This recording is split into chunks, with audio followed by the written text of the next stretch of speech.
Hey loves, it's your girl Mariah Sincere, and I am back with another Bomb Live. For those of y'all who are new to my channel, I'm an American woman who has living abroad for 2 years, most of that time spent in Colombia, and now I am making my transition to the Dominican Republic. So if you are interested in seeing that transition, go ahead and follow, subscribe, like. Also, for those of y'all who would like to do what I do, or if you are a man having some type of trouble with your dating and you want to do a consultation session with me, then my email address is in the description box. Guys, we have a very, very, very interesting show tonight, okay? And I ain't trying to start no mess. I definitely ain't trying to have a war between the African Americans, or the Africans and the foundational Black American community. That is not my intention. My hope is that we can have a very mature but real discussion. I'm not going to sugarcoat nothing here, but at the same time, I want to be very, very clear. I have nothing against African people. My daughter is half Ethiopian. Okay, so she got a whole side of the family that is African, and then her cousins are half Black and African because her dad's sister married a Black guy. So she got family living in Ethiopia. They go back and forth. So, I'm not here to shit on Africans. I have very real criticisms for my own community, which is the FBA community, right? I know I was raised on my mom's side of the family.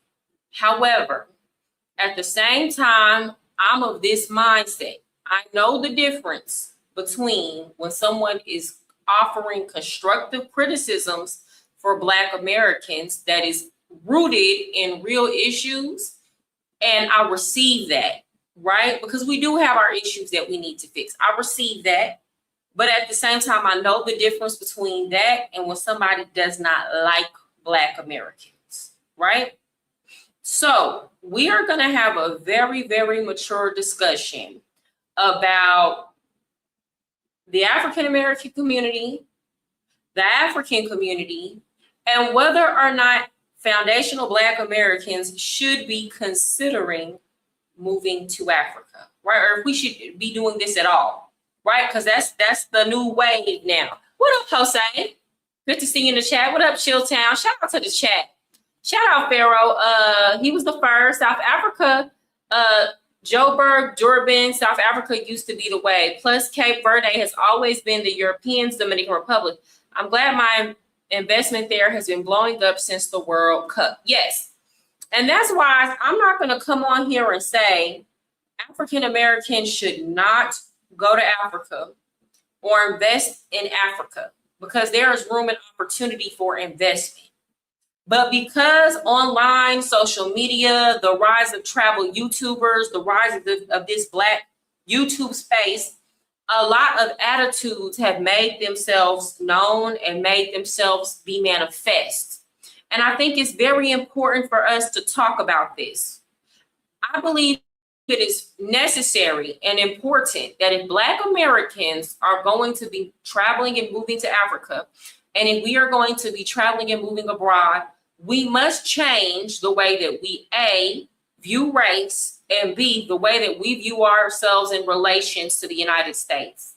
Because everything I'm going to talk about tonight is a prime example of when you let people use your anger to play you up out of your spot. Yes, Black Americans, we have a problem in the United States. Houston, we have a problem. Black Americans have been trained through messaging and media to hate America and hate being Americans, so much so that they are replacing people that look like you or share similar genealogy to you, that they love America. All the stuff y'all say about America, they not saying about America. They love America. A lot of people really feel like we are squandering our opportunities, and that our birthright, they really are the ones who deserve to have our birthright because we don't know what to do with it. So guess what? They're coming in and replacing you and taking advantage of the opportunities. And meanwhile, a lot of them are trashing you. And that's just the reality of the matter. A lot of them who are benefiting from your birthright, what your ancestors helped to create, are now coming over and trashing you. Meanwhile, you sitting up talking about you don't want to celebrate the 4th of July. Meanwhile, you talking about America's the worst place on earth, and that white Americans are the most racist. Meanwhile, everywhere else you go on this earth, if you were born with that same skin color, you would have been treated worse. It's just the reality of the matter. So we're going to have a serious talk. Legion of Men even recommended FBAs to move to Africa. I'm not saying don't. I'm saying if African Americans are going to move to Africa, African Americans need to completely reconstruct the way that you view race and understand that it is not viewed the same way outside of the United States. Because honestly and truly, and a lot of Africans don't understand this, and I understand the intention of my people. A lot of Africans go over to places like Africa or anywhere where there's Black people. A lot of FBAs go over there and we're too familiar. What does that mean? You think you're going over there to reconnect with your long lost cousins. You think that everybody views you as akin to them or the same as them just because y'all share skin color. And that is something that is uniquely American. Do you understand? When you go to other countries, they do not view race and the world like that. There's a lot of tribalism in Africa. That a lot of them don't even view the country next door to them as brothers and sisters. And then y'all think y'all finna go over there and you're gonna get treated like a long lost cousin. When they're telling you you are a guest over here and we don't view you as that. And y'all need to accept that. Travel, but travel responsibly. Travel, but be educated when you go to the places that you go. Now, what's up, Milano? He said, I just came to look at Mariah fine self. Thank you. Okay, so now there are claims being made that I saw Africans make that African American people didn't have anything to do with them being able to come to the United States. And that is some type of myth or just a talking point that we are saying. And though some people might be saying that and they don't truly understand the history behind it, you got to understand, you talking to Miss History teacher. You know, I taught American history. So today I'm going to prove to y'all exactly how Africans being able to mass immigrate to the United States directly coincided with the civil rights movement of the 1960s. And that Black people were the ones in America that helped push this legislation for. It's not debatable. It's simply a matter of fact. It's simply a matter of fact. So I'm gonna need y'all to, you don't gotta bow down to Black Americans, and you certainly don't have to reserve criticism where criticism is necessary and due. But at the same time, you must also give credit where credit is due. And a lot of Black Americans that lived during that time in that area still exist today. They're still alive today. And you're standing on their shoulders. So before y'all call us ghetto, uneducated, say we don't own anything, call us ignorant, this, that, and the third, before y'all start talking that type of mess, I need you to acknowledge that first. I need you to acknowledge that first. first and foremost. See, I know the message has been spread across the internet because I insulted a man that wasn't even FBA. He was Nigerian because of his looks, because he came for me first. Yes, I did call that man a baboon. Not because he dark skinned, it's because he looks like one. And guess you know who else looks like one? Casey Redbeard, and he's white, and he looks like some type of primate. He has those features. Anyway, I digress. I know the message has been spread across the internet that I am anti-Black, and I know because of some of my political views, it might come off that way. But I got my limits, and it's just certain things that I'm not gonna allow to be said, and they're not based in facts. We're not gonna do that here. We're not gonna do that here. We're not gonna do that here. Okay. So before I get started reacting to these videos, let's take a trip to ChatGPT. And I know that y'all don't like, a lot of y'all think ChatGPT is not real information. But the great thing about ChatGPT is you can always check what it's saying. It pulls sources, it lists sources. And for the purposes of YouTube, it's great so that I can just have it all in one place. But understand, these are things that I've already read about. I was a history teacher.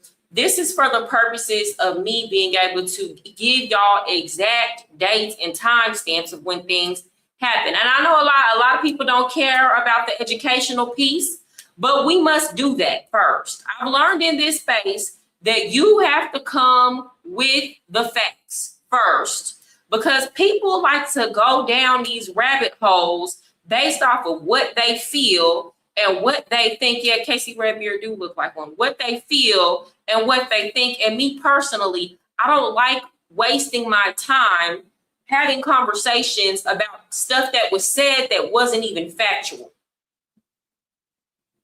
Let's be very clear. The African American is just as American as apple pie. And I need Black Americans to understand that, because part of this is our fault. Part of this is our fault. A lot of y'all will, because of slavery and the way we came into this country, y'all will not own that shit. Y'all keep othering y'all damn self. And while you're othering yourself and giving up your birthright and hating white people, there are people that are flooding our country right now and literally having access to the benefits of your birthright. And they don't hate America. They love America. And because of that, they are getting ahead of you in your own country. When you are ain't no African American. Is it you just as American as a white person? You are American. You are American. Let's be very clear.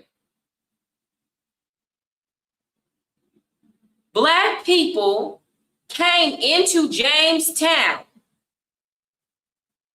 Same as white people. We entered the same year as white people did here in the United States. Then we had the transatlantic slave trade from 1619 to 1808. Okay, slave trade ended in 1808, and slavery officially ended in 1865, and there began Reconstruction. Now, during this time, was there immigration from Africa into the United States? Yes, very, very limited. But we didn't have any official immigration policies on the book. Matter of fact, the very first immigration policy that we had in the United States came due to public backlash over Chinese immigration. So our very first immigration policy that we get in the United States is called the Chinese Exclusion Act. Why was that passed? Well, before then, y'all have to understand, we went through 2 industrial revolutions, and we mass imported Chinese people into the West Coast so that they could help build the railroads and the infrastructure in that area. So when they were coming, they were building these little Chinatowns. They weren't coming with a lot of documentation and paperwork.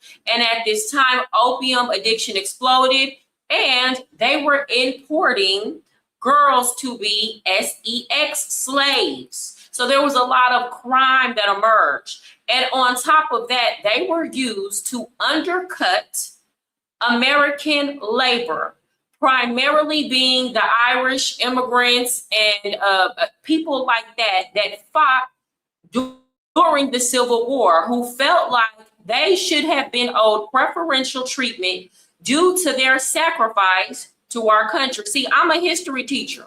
Y'all don't come in here and play games with me tonight. We're getting to the bottom of this tonight. Okay, I'm gonna break this all the way down. So guess what? As a result, the Know Nothing Party, this isn't even on ChatGPT. I just know this off the top of my head because I taught it. The Know Nothing Party was formed in order to combat this mass immigration from China. And in 1882, we get our very first immigration policy, which is the Chinese Exclusion Act. Okay, which barred Chinese people from entering the United States for a period of 10 years. Okay, now in 1917, there was the Immigration Act that was passed, and this put major restrictions. So this was during Woodrow Wilson's administration. This put major restrictions on people immigrating to the United States from Asia. This did not include Africans, but you have to understand, same way how a lot of African Americans were restricted from voting at one point due to poll taxes and literacy tests, that is how they kept the Africans out. You have to understand, at this point, Africa, even to this day, was still the most underdeveloped continent in the world. Asia, even though at that time they were going through its struggles, compared to Africa, was far more advanced. See, you got to be able to get there. You got to be able to get over here. Many Africans weren't able to even get over here. So they imposed literacy tests, head counts, and other restrictions, which severely limited African immigration into the United States. Then in 1921, we get the Emergency Quota Act. So this established the country's first broad numerical limits on immigration, and it marked a major shift away from relatively open immigration toward a quota system. Basically, with this, only 3% of the number of foreign-born persons from that country already living in the United States could immigrate. Okay, so say, for example, there were already 10,000 Chinese living in the United States, which there was way more. Okay, now only 3% of 10,000 could immigrate annually.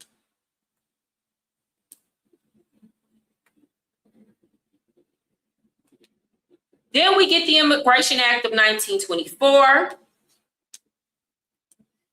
This established strict national origin quotas, greatly favored immigrants from Northern and Western Europe, and severely limited immigration from Southern and Eastern Europe. So they said we tired of y'all Italians too. We tired of y'all Italians, we tired of y'all Slavics. African immigration was legally possible in limited circumstances, but annual numbers remained very small due to the quota system and practical barriers. Only in the 1960s, only a few thousand African-born residents lived in the United States. So we done got all the way up to the 1960s in American history, and only a few thousand African-born immigrants are in the United States. And it's important for me to say that. It's the reason why it's important for me to say that, because a lot of African people like to deny that had it not been for the civil rights movement, y'all wouldn't able to come over here. Y'all do not like to give Black Americans their credit where it is due. So I have to come on here and damn near give y'all a school presentation on what the facts are. So let's get into these facts. Turning point, 1965, okay? Immigration and Nationality Act of 1965. The Immigration and Nationality Act of 1965, commonly called the Hart-Celler Act, was a landmark U.S. immigration law that fundamentally changed how immigrants were admitted to the country. It replaced the long-standing national origins quota system with a framework emphasizing family reunification and employment-based immigration, reshaping U.S. immigration patterns for decades.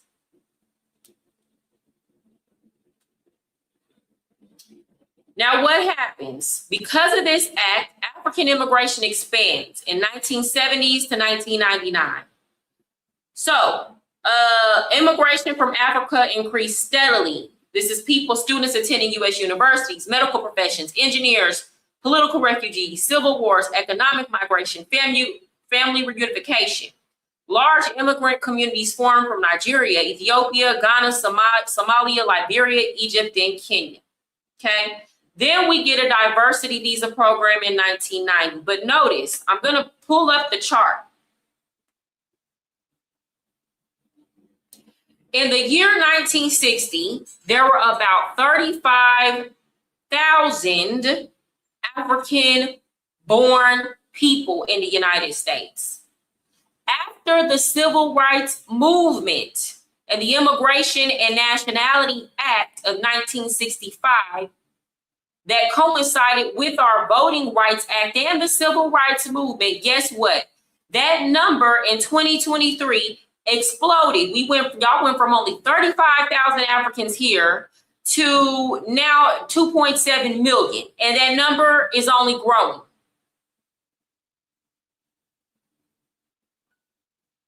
Now, I'm going to prove how the Civil Rights Movement was one of the main driving factors. The Civil Rights Movement made racial quotas harder to justify. This was probably the most important moral and political factor. The United States was dismantling legal segregation at home through Brown versus Board of Education in 1954, the Civil Rights Act of 1964, and the Voting Rights Act of 1965, which was passed the exact same year as the Immigration and Nationality Act of 1965. At the same time, federal immigration law still favored immigrants from certain European countries based largely on ancestry. That created an obvious contradiction. The government was declaring racial discrimination unacceptable inside the country while maintaining an immigration system rooted in racial and ethnic hierarchy. The 1965 Act was therefore viewed as part of the broader Great Society and civil rights reform agenda. The House historian described it as overturning one of the remaining forms of racial discrimination in federal immigration policy. However, the act was not primarily written as a program to increase African or Asian immigration. Its stated purpose was to remove nationality discrimination and replace it with facially neutral criteria. Because you have to understand, during this time, racial discrimination nationally, that part was over. Do you understand? Black people fought for racial discrimination to be ended nationally. It wasn't just for Black people. Any form of racial discrimination, that time had come to an end because of the protest and all the marching and the movement of Black people. And the white Americans and other races of people who got on our side about the issue. But understand, we pressed the issue. So all of this, Black Americans ain't did nothing for nobody. I need y'all to shut the hell up. I need y'all to be quiet about that. And that's not just limited to Africans. That's any other minority group that feel like they got a bone to pick with African Americans, or that we don't deserve to be in the United States, even though that is our country. Do you understand? I don't care who the hell get mad about it.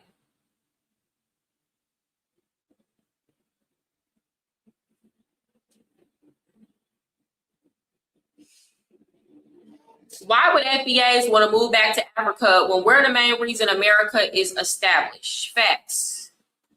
They will never give us our credit, and they mad because we are living rent-free in their heads. I love this type of discussion. You need a few immigrants, and I don't even want to call them tethers. I don't want to disrespect nobody. Y'all understand? I didn't come here tonight to disrespect nobody. I came here to call it down the middle and say what it is and what it ain't. Have African Americans lost our way in many areas? Yes. Is there a ample room for improvement? Yes, and that's why my message to y'all today is to remember who the hell you are. Stop searching for yourself in other people and other groups of people. You don't fucking need to know who your ancestors were 500 years ago. Your ancestors, your blood is in the United States. I don't care where you move. If you need to move abroad, you would do well to remember that. You are an American, and that's okay. A lot of people wish they could say that. You're an American. You're as American as apple pie. You're as American as baseball. You're as American as football. You're American, man. You're as American as collard greens and cornbread. Come on now. Come on now. Let's not. Now, with that said, I want to go to TikTok and I want to discuss some attitudes that I have heard. And I can cherry pick these, y'all. I just went through the ones that kind of came in the top. And what it seems like to me is that a lot of Africans do not like African Americans. So much so to where, for example, I had a homegirl who was Ethiopian. And she had a boyfriend that was Black that she liked. And her father made her break up with him because he was, FBA. And that's a tale as old as time. That's always happening. That's always happening. A lot of Africans do not like their child to date African Americans. However, in African American community, you will never go to any African American home, and I don't care what the attitudes are towards Africans, you will never hear an African American mother or father, FBA mother or father, tell their child, you better not bring an African home.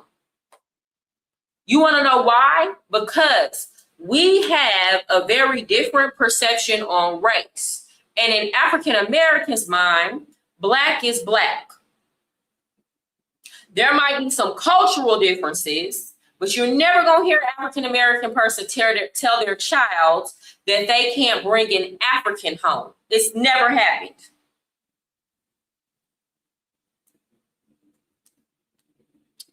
So let's see some things that are being said. Here's God. And I'm West African, Nigerian, but it says why Africans look down on Black Americans. Lincoln, Nebraska. My father went to school there. I have video on my Instagram. Comedian Godfrey, by the way. But it's the truth. Because if you remember the movie Sugar Hill, yep, and there's a scene where they're doing the thing with the drug dealer, and the guy said, we can't work with Akata. We can't work with Akata. That's a word that they were calling the American Blacks, Akata, the Nigerians. Akata is a word that they use for American Blacks. And Wesley Snipes was like, yo, what is this Akata shit you keep calling us? And the guy goes, we don't want to work with cotton pickers. and then Wesley beats the shit out of them. But it's the truth. So whoa, I want to pause that because this is a misconception that a lot of Black Americans have. You believe, first of all, because y'all put 100% of the responsibility of the slave trade on American white people, while dismissing the leaders that not only allowed it, facilitated and profit off of it in Africa. You guys believed foolishly that African people pity you because your ancestors were slaves and that they would have some type of fraternal instinct to take you in. But you don't understand that they view your ancestors as being slave as a weakness. Do you understand? It's seen as a weakness. You have to understand, in Africa, in order for you to have been, your ancestors to have been even allowed to be captured and sold into slavery, they were already at the bottom of the socioeconomic hierarchy in Africa as it existed.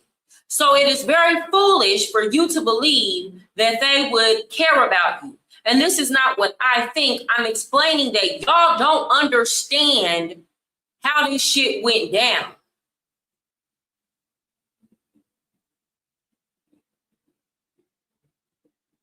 Y'all don't understand what happened.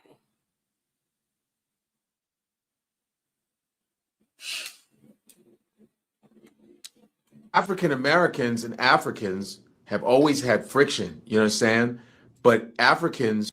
Okay, guys, before I keep going, y'all please get the likes up. And if you like what I'm talking about, please feel free to either donate to my Cash App or my PayPal isn't it my Cash App, or send a super chat, because no other YouTuber in the travel space is gonna break this down as thoroughly and has as clear as an understanding of these issues as me. I promise you they're not. Nobody's gonna really sit and take the time to dissect this the way that I'm dissecting it. And it might not be palatable, it might make you upset, but we're going there tonight. We're going all the way there. And I know some Africans are gonna probably be like, I don't like what you, man, whatever. People were upset over this clip. This clip started to go viral on Twitter. Why are they getting upset at that? First of all, it's the truth. Africans come to America, and there's a lot of my African American friends say, man, a lot of Africans are really mean towards us. They're really nasty towards us because they feel they're better towards us. And I think it's the wrong attitude to take, because I'm West African, but I was born here. My friends are African American and African. I think it's fucked up. Okay, to a certain person, I just got your Cash App.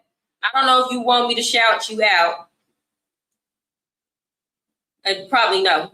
Okay, but it says, for love your content, Black man here, get us straight. Thank you.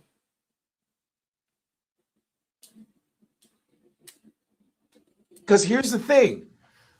Africa, like whether you say Nigerians or Ethiopians, whatever, we were colonized by Europeans, man. We were colonized. We were treated like shit. Look at South Africa. With all the Dutch, they've shit on South Africans, man. And finally, I think South Africans, with the help of Julius Malema and all these, they're trying to take some of their shit back. Dutch people are fucked up towards fucking Black Africans. And the fact that a South African, a white South African calls himself African, to me is fucking ridiculous. Like, you're Dutch. You just didn't leave. How the fuck do you steal African from somebody? How do you go? Listen, if I was born in China, Vlad. Thank you for the super chat, Ellis. You say for being on code when it matters. Yeah, because here's the thing, Ellis. People misunderstand me a lot in this space. A lot of people misunderstand me. And I'm here to set the record straight today. And I said I'm Chinese. It's certain things when I see and hear it, it really pissed me the fuck off. There my whole life. Would you believe me? Would you believe that I was Chinese if I said, listen, and I even have the accent, listen, I'm Chinese, I promise, I've been there all my life. Would you believe me? Yes, I would. You would say, I'm Chinese. You would believe I was Chinese. You wouldn't say, hey, you're a black dude. You just happen to be You in could be China. third generation Chinese. No, I was like, no, what if I lived there all my life? I'm Chinese. I go, ni hao, and I speak Taola. I mean, you consider yourself American. But what you would believe I was Chinese, though? Well, I believe you're American. Would you say I'm black first? Would you look at me as a black man first? I was like, if you know. No, Godfrey, I wouldn't look at you as a black man. I would look at you as like an African-born American. And it ain't nothing wrong with that. It's nothing wrong with that, Godfrey. That doesn't make you, that's not the same as me saying I'm better than you or you're less than me. What it means is me making good, just like it's okay for y'all to have y'all's own culture and traditions and beliefs and things like that. It's just me drawing a distinction. And one thing that I've heard that I don't like is people will say African Americans don't have culture. And then it's like people will say that while divulging in our culture, while dressing like us, while listening to we have perhaps some of the most influential culture in the world. And then y'all be like, we don't have no culture. Y'all will love Michael Jackson, Whitney Houston, all of that, then be talking about we don't have any culture. Now, what I've seen happen, and this has just been over the past few years, certain cultural values have been watered down as the digital age has given everybody access to certain things. But understand, there are certain things that are Black American, especially Black American Southern culture. Just like we say, a part of Paisa culture is that they speak to each other when they see each other. That's something we used to do in the South. Your mama used to check you if you walked into the room and you didn't ask somebody, hey, how's your day? These are things we used to do. The Sunday dinners, fried chicken, collard greens, cornbread, whole cakes, candied yams. There are so many American foods that came from African American culture. That's a part of our traditions. There are certain foods that we eat on Thanksgiving. Why do we eat? So us eating sweet potato pie and not pumpkin pie is something uniquely and culturally African American. Even today, the pre-prom send-off, that is an African American tradition. It is. We're the only one to do them big ass pre-prom send-off now, whether you like it or not. Jumping the broom. I could name so many things that are culturally and traditionally and uniquely African American, but because people don't like or respect our culture, because you want to narrow it down to the things about our culture that the elements that certainly do exist, but that you don't like, you choose to overlook all the amazing things that are fundamentally African American that have made themselves manifest around the world. Let's continue. Never open your mouth. First, if I didn't open my mouth and I'm sitting here like this, I would first see you as a black person. You would say there's and a black guy. And then you would open your mouth and I go, you wouldn't believe that shit. You'd be like, there's Chinese black guy. There's a black dude doing some Chinese shit. I don't know what the fuck that was. But it's like when white South Africans, that's not even real. You're not even genetically an African. The fuck? You don't even live amongst the black ones. It's that same mentality that Africans have when they come to, and I've had relatives, man, I'm not going to name them. I've had relatives go, oh, we're better than African Americans. I go, no, we're not. Because I was just stopped by the police the other day. And I'm going to tell you, I used to try to use that African accent. You know what I mean? When police stop me, I say, I'm sorry, officer, what is the problem? I am not the same as them.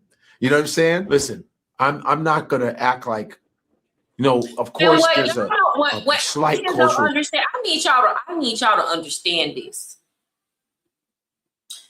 I don't know who told y'all that white people think that you are better than FBAs, but they lied to y'all. Oh, they lied to y'all dearly. Matter of fact, they don't even see y'all as the same as us. They see y'all as less than us. That's not how I see y'all. I'm just telling y'all what it is. And the fact that y'all don't know this, you have a fundamental misunderstanding of how Americans in general, not just Americans, people in the Western Hemisphere, that's if you go to Colombia, if you go to Mexico, if you come to Dominican Republic, if you go to Guatemala, if you go to Honduras, if you go to Argentina, if you go to Brazil, people in the Americas fundamentally view Africa as the worst continent on earth. Not all of us do. There are a lot of us that are very educated. But I promise you, if you go somewhere like Colombia, you're going to get treated, and people find out you from Africa, and they find out African-American persons from the United States, even with the bad press that we get, they're going to treat that African-American better than you.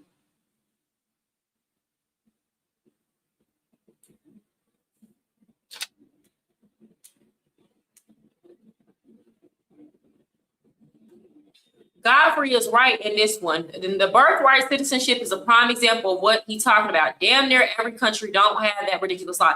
And the biggest mistake they ever made, because this was talked about, y'all, when they were debating the 14th Amendment, this was brought up that people were going to use this, they were going to abuse this law in this way. So they knew it was a possibility. And the biggest mistake was that they let that loophole open, because wise men before us foresaw the bullshit and what it would come to, which is what it is now.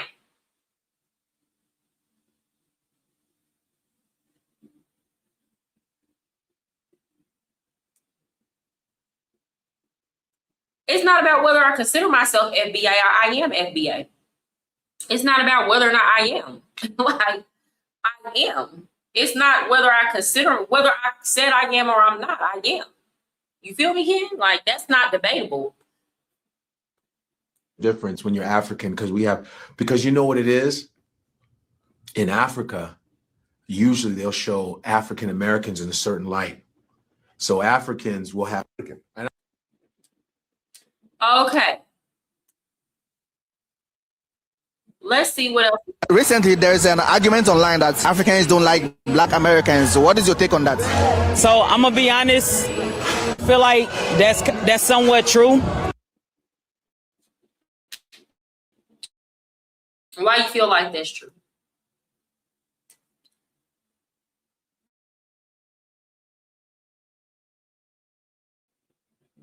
Okay, so I'm going to explain to y'all my background. For those of y'all who don't know, you're just tuning in. I feel like in their head, we are. My father is a white American man. His family came to the United States during the Second Industrial Revolution with those waves of what would be considered Eastern European. They came from Bavaria, Germany, a poor part of Germany, and they came in 1890 on the East Coast. This is when all of the Germans and the Italians were coming and working in the factory. So they came during that era, and my mother's side of the family were, of course, they came over here during the slave trade. I'm gonna have to plug my laptop up. Some people might say, oh, well, that's not FBA. And to that, I say, you are completely ignorant to the way in which the system of slavery operated in the United States, because mulattoes, quadroons, all of that were very much a part of that system. It wasn't like, for example, in Haiti, where you could, if you were a mulatto, you could marry out of slavery, or perhaps become a slave owner, right? Or you could be free because most slaves, most biracial children, you had to assume the status of your mother. A majority of the time, us biracial people were born of a Black mother, That didn't change till much later on. Now it's more common to see a white mom and a black dad, but it was used to be in the reverse. So the slave master, oftentimes, if he had his child, sometimes they would put him in the house, and a lot of times they still had to tend the field. And there were a lot of dark-skinned people that worked in the house too, and in the kitchen too. So this thing, all the light-skinned people were in the house, that's not necessarily true. Same way, not all the dark-skinned people were field hands. And a lot of biracial people, especially the girls, got sold into whorehouses. See, y'all don't know that part in history. A lot of these historical figures, and if y'all would like, I could pull them up, that we celebrate in African-American history that helped push the culture forward were biracials. So I'm not really going for that whole, oh, if you're biracial, you're not FBA, because we've been a part of that history the entire time. And y'all don't get to change that just because you feel a way towards mixed people.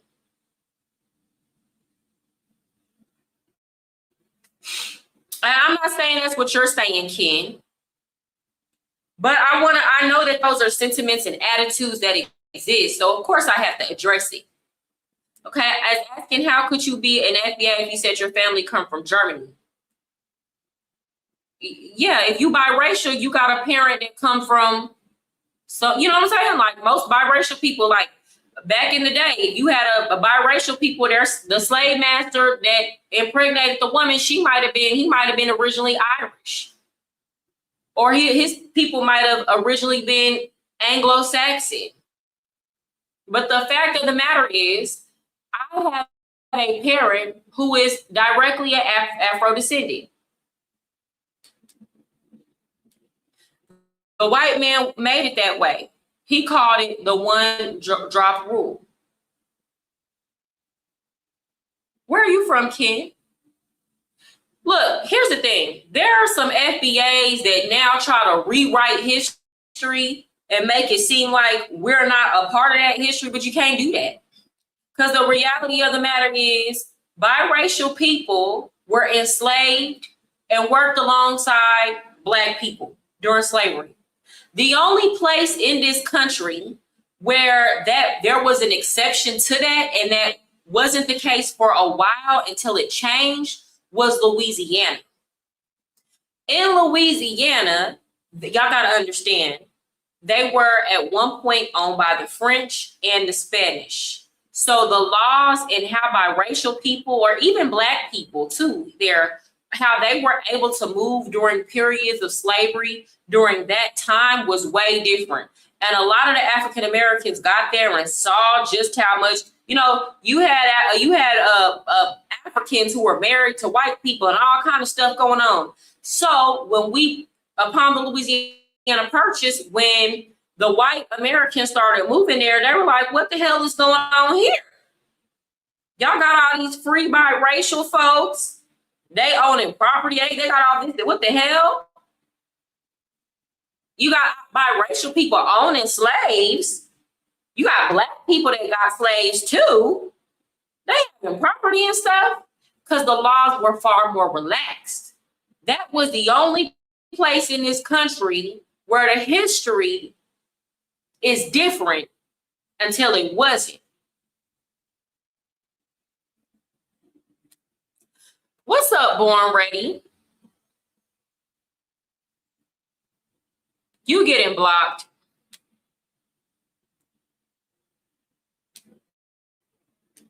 Okay, let's continue. One moment, y'all. I gotta plug my laptop up. Are somewhat different. I think we are somewhat different, but I think it's like a region thing. So to give you an example, let's just say like New York people feel like California people are different. You know what I'm saying? On a deeper scale, Africans and you want to say Black Americans are different. So it's more like a nationality thing. Let's just say you from Ghana and I'm from, Creole. We obviously different. It's the same concept. Now, Africa is a continent. It's different countries in Africa. So if you from this country, I'm from this country, we obviously. If you Creole, not only are y'all from a different place, you have a whole different genetic makeup than somebody from, say, Nigeria. Creole people are a mixture of French. A lot of them have Native American and Spanish ancestry. Y'all gotta understand, somewhere like Louisiana is just as genetically mixed as somewhere like the Dominican Republic. Because their history was different. Love the VI, love the VI. Obviously different, and I feel like that's what it is. I feel like you Africans, Native Africans is from this part of Africa. American blacks is from this part of Africa, and they feel like we don't relate because we different. You know what I mean? And a lot of Africans now, they homegrown. You know what I mean? They born. I didn't realize they was playing that music in the background. Okay, let's see what Winter had to say. Because I have like African friends and like I know that their families like do not like Black American people. Like that is a thing. They don't like Black American people. And obviously it probably has to do with like, you guys don't remember in school, like you have like an African student or African friend and they would be talking to African booty scratcher and they would talk about them like, you know, they're not like a Black American person. Yeah. So and this is true. And we have to take responsibility for that. Yes. If you were drop the link for Born Red, I'm gonna drop the link. Well, you know what? I will. Royal, if you want to come up, you don't got to. I know this is on the spot. You can help give your opinion on this. Guys, please hit the like button. Okay. We do have to take some responsibility for this. And this is why I've been trying to explain to Africans this whole time, the attitudes that most American, like if an African person, believe you me this, if they were going to school when at the time we came up in the 90s and early 2000s, and you were an African and you went to school with white kids, they was going to call you an African booty scratcher too. They was going to make fun of you for being African too. So we do have to take responsibility for some of the animosity, because Americans, when it came to African and African people, we do have a superior, at least back then, had a superiority complex. And being African to American people was the worst thing you could possibly be.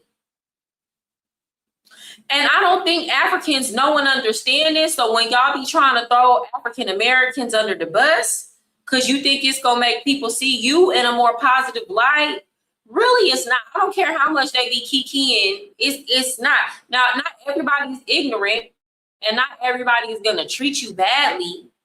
And of course, we don't all think the same. And you can come over here and prove your value through hard work and education. So I'm not going to say you can't change people's minds through coming over here and making it do what it do and doing your due diligence. But what I'm trying to help y'all understand your starting point with the real mentality that most Americans have when it comes to Africa. And we have to own that.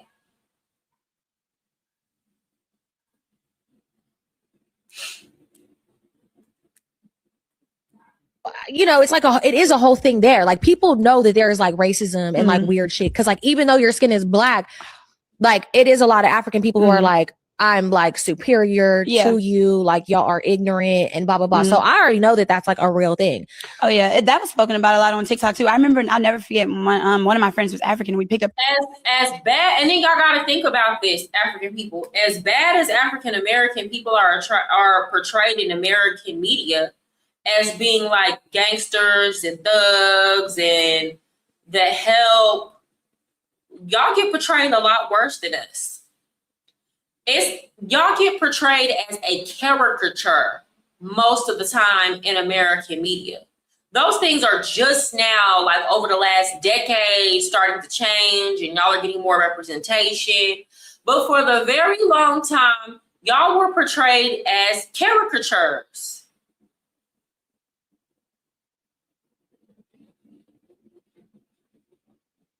Same way how they used to do the Asian people. By the time we started having fully fleshed out and developed characters, actual characters with depth in American media, y'all were still being portrayed as caricatures and the butt of the joke. So I need y'all to understand that when y'all are putting yourself on a pedestal and thinking that white Americans or just Americans in general or people in the Western hemisphere view y'all as better than FBAs, because it's not true.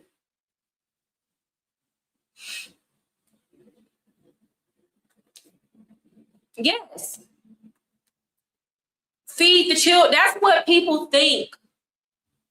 When people think Africa, we go back to a distant memory in our childhood, and it's completely ignorant.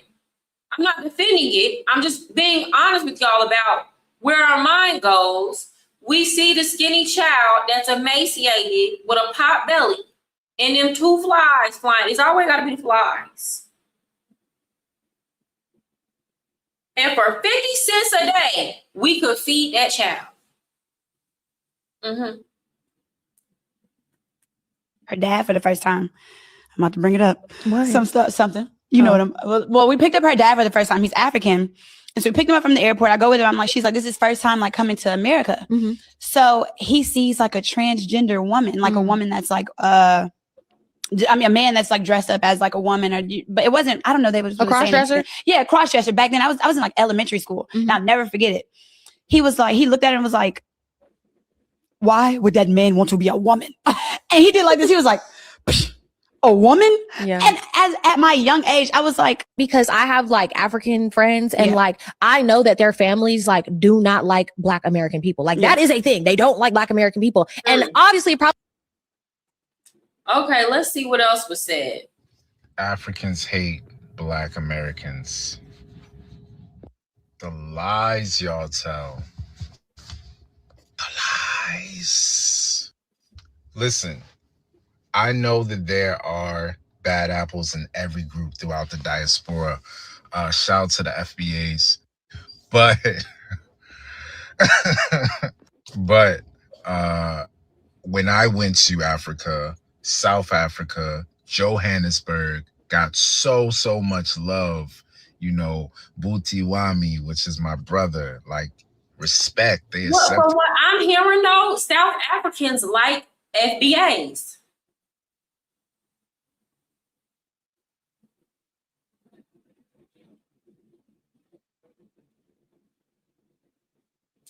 That's what I'm hearing. Now, I've never heard people say, from what I've heard, South Africans do like FBA. I keep hearing good things. To me, they gave me a Zulu name, Kanya, which means the light. Look, I'm living it right now. I'm a living testament. It made me immediately see that was a lie that America sells us to kind of create this division.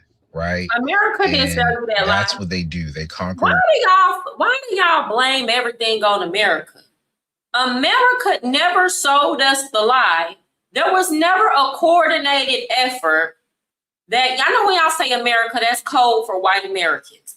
Why there was never a coordinated effort by white people to make us believe that Africans didn't like African Americans. They don't even care about this whole little schism we got going on. They could really care less. They never gave a damn. That's something that exists between us that we've been on. White people don't care. You know why we've said that, or people have that mentality? Because very real things and very real disagreements and skirmishes have happened between Black Americans and Africans. Whether it be in real person or online, it had nothing to do with white Americans. They don't even know. Most average white American don't even know that this little beef exists. And if they listen to it, they would say this shit's stupid.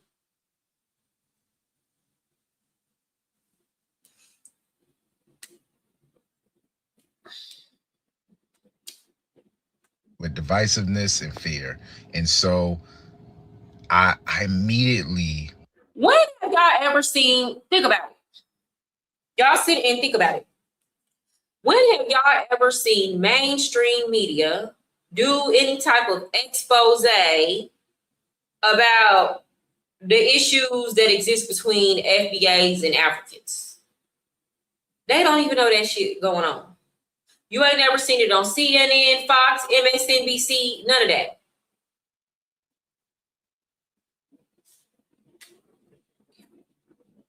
Was like, no, that's not true. They love us.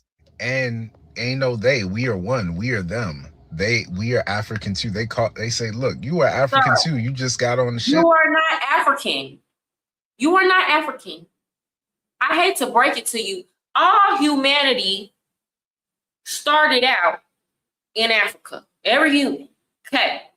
How many years removed do your ancestors have to be from Africa before y'all stop saying you African? Our people been in the United States. Majority of us, a lot of us, your ancestors, if you are a descendant of slaves, your ancestors came to the United States of America because this is when the international slave trade was legal, between 1607 and 1808.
I'm sorry, y'all. I was talking. Where did I leave off? That man was saying we are African. No, we not. Most of our ancestors have been in the United States from between the years of 1607 to 1808. Some of us, our family, been in the United States for 400 years, between 400 and 200 years. How long we got to be here before you accept the fact that you're an American? And you need to quit searching for yourself outside of America because y'all been here long enough. You're not gonna find yourself nowhere else. And even if you found it, it ain't nothing like who you are today.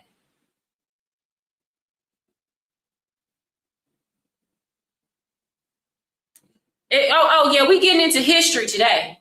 Damn, she hit the exact real years. 1808 is the year the British officially outlawed the slave trade. I'm about to show y'all how dumb y'all sound when y'all keep on, when you do the math, how dumb you sound when you keep talking about you African. Ain't nothing wrong with being African. You're not African. Never were.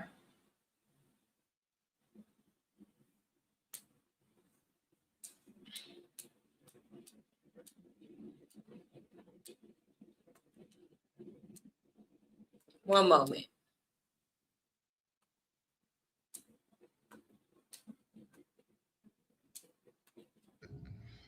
That's the only some of us.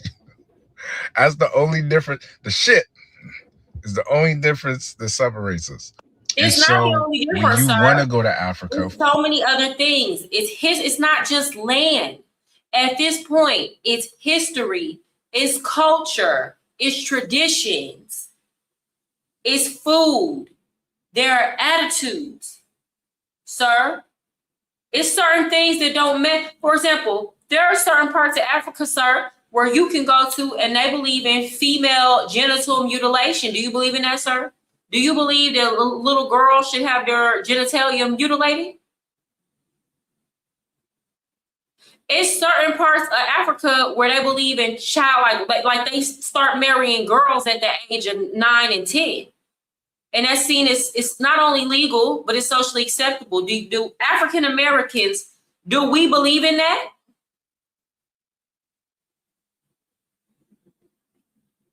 There are differences in religions. There are differences in how we view marriage. There are real differences there.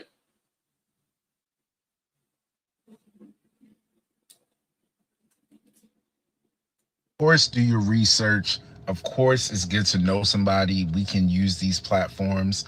I have a group. If you want to join, DM me.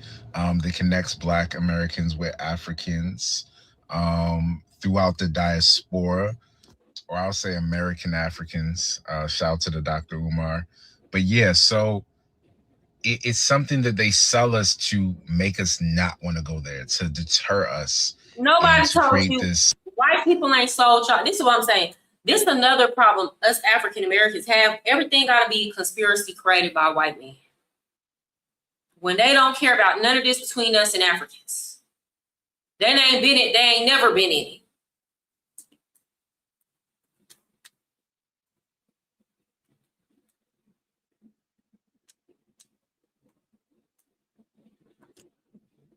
My African friend explained to me that a lot of Africans don't like African Americans, and that's simply a difference in culture. So let me explain how I discovered this. My friend and me were sitting down at an IHOP at about 3 o'clock in the morning, and I invited him out. He said, "Thank you. I appreciate you. You are very kind." And I said, "No problem, bro. I appreciate you." He says, "So you are from Africa. Why you don't have the accent?" I said, "Well, I've been here long enough to where I kind of adapted a Midwestern accent and I kind of lost the African accent." He said, okay, I understand. Okay. So we were talking and he said, "Oh, look at those hood rats over there." And I said, "The hood rats?" And there's a bunch of black people just being loud and rowdy. And I said, "Well, they're not really hood. It's just they're us. They're black people like us." And he said, "You know how it is." And sadly, I knew exactly what he was talking about.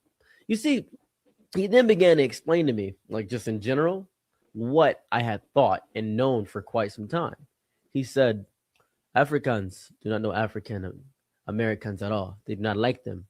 Let me watch this." He said, "Hello, brothers." And he signaled the hood rats that he called them over there. He said, "What's up, cuz? Cracking?" Then he said, "Do you know who the African president is?"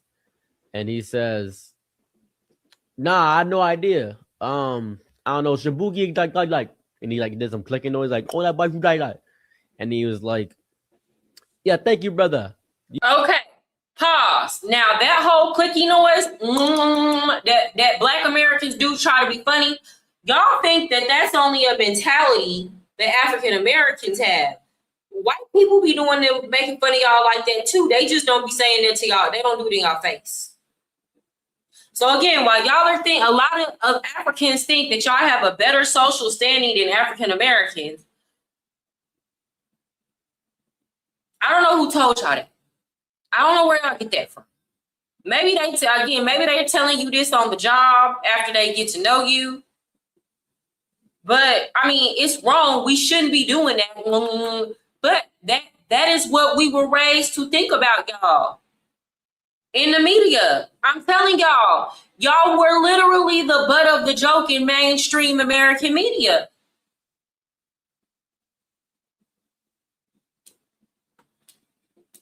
"You all right?" He said, "Yeah, I know my African history. I'm from the motherland." That's how they showed y'all in National Geographic. That's what they showed us when we in them days where we had a day off in school or the teacher didn't want to teach.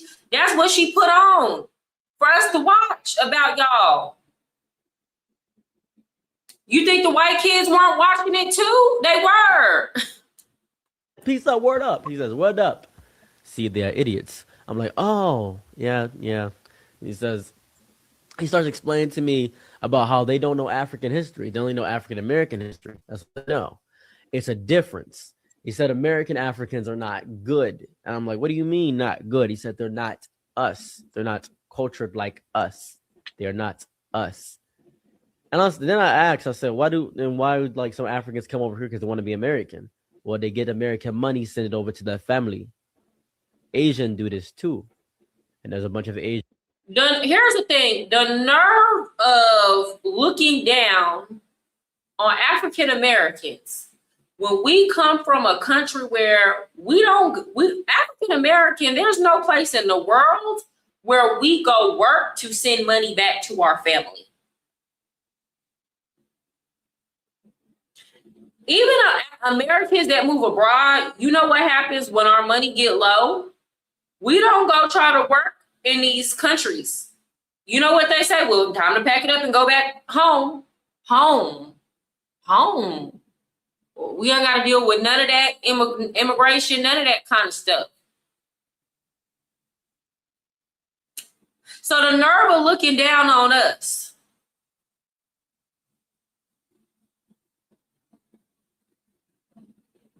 Let's be so for real. That's some fucking nerve.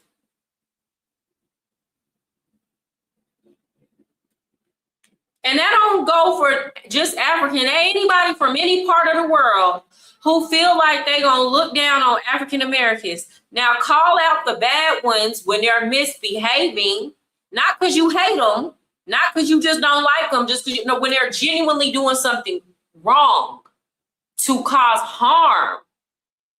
But to look down and say some of y'all, I told y'all this story. I went to I'm gonna tell it again. I went with my home. This is when I was about 18 years old. I was in the car, and for those of y'all who don't know, the Ethiopians own majority of the parking lots in downtown Dallas.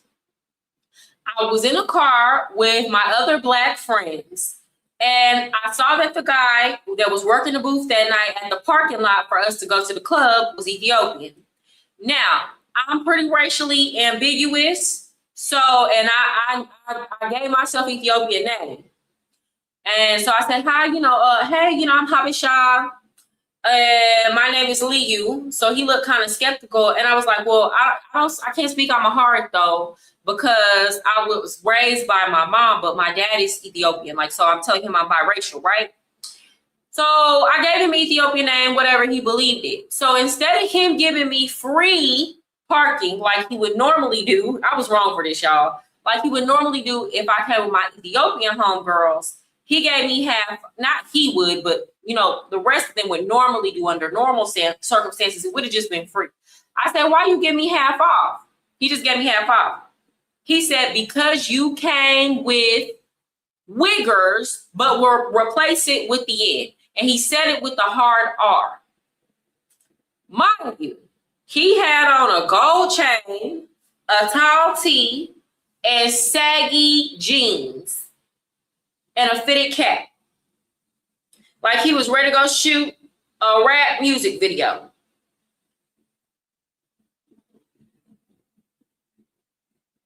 So I couldn't believe my ears. I couldn't believe my ears.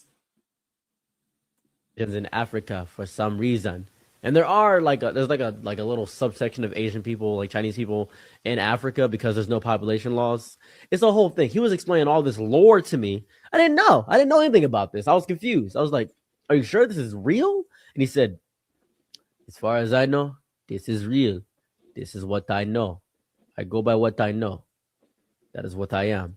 Then he started talking like homophobic and all this other stuff. And he said, well, think about it. Most older Black people here even are homophobic. When they say, is he this? And I said, okay, that's fair. I'll give you that. But, the newer generation is coming out and changing that. He says, no, newer generation African Americans, a majority are homophobic. Same with Caucasus people. Caucasus people, they are also homophobic. And I said, okay, all right, okay, fair. And I was just learning how his perception was, and it got me thinking, why is it that way? Why don't Africans like African Americans? Can someone explain that to me? Why is that?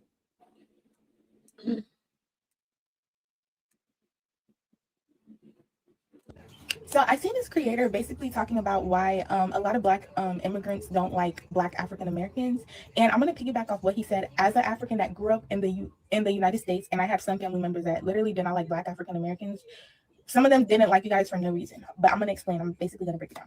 So we know that Black African Americans here in America, they've been through the most, okay? They've been through the most. They've been through slavery, segregation. You know, there was a lot they had to do to be treated like basic human beings. Okay, there was a lot they had to do. There was the Black movement. I said the Black movement. There was the Black Panther movement. There was the Civil Rights Act. You know, they've been through a lot. And on top of all of that, so after all of that, we now know it was the government. The government came and dumped crack into Black neighborhoods. And around the 80s and 90s, the United States, they opened doors for immigrants, foreigners to come into the United States. So you have people from, you have your Afro-Caribbeans, you have your Jamaicans, Haitians, and you also have people from Africa coming into the United States. And I feel like they only got to see the effect. They didn't get to see the cause. So all of the Black Panther movement, the Civil Rights Act, Black people standing up together to be treated like basic human beings, they didn't get to see that. They only got to see the aftermath. So the aftermath of you guys really going through all of that. Here's the thing. This might be a controversial take, but pre-integration, the Black American community was far more God-fearing. It wasn't always like this. It wasn't always like this. Things have evolved over time, but it wasn't always like this. You had families together. We had community.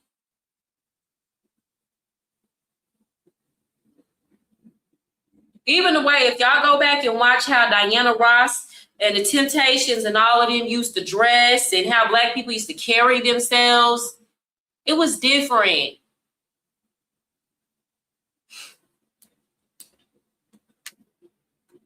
You know, that's what they seen, and I feel like that was their first impression of you guys, and that's why a lot of them don't like you guys. And if I'm being honest, I'm not going to speak for the Caribbeans because I don't know them. I don't really know them like that, but I'm going to speak for Africans. Some of African people, they don't like Black African Americans absolutely for no reason. It's not even the reason I said.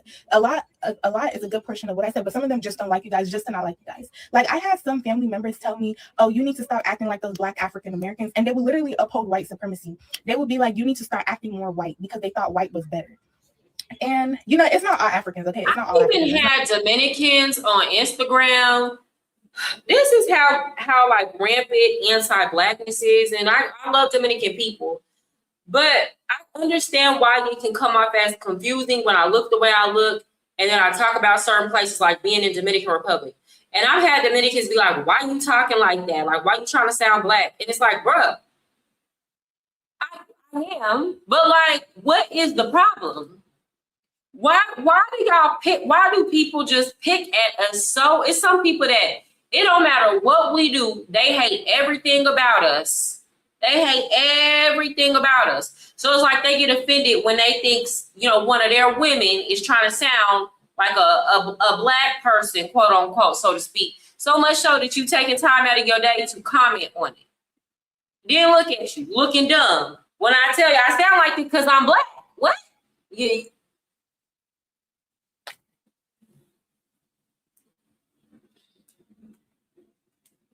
The whole African community, but it is a good portion, and I feel like honestly it needs to stop.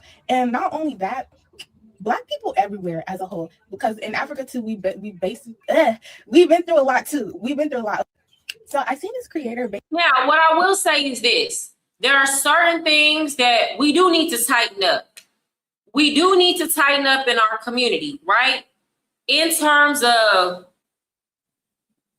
how our children act when we go outside, the way we handle conflict in public, how we carry ourselves. I'll give that to people. No argument there.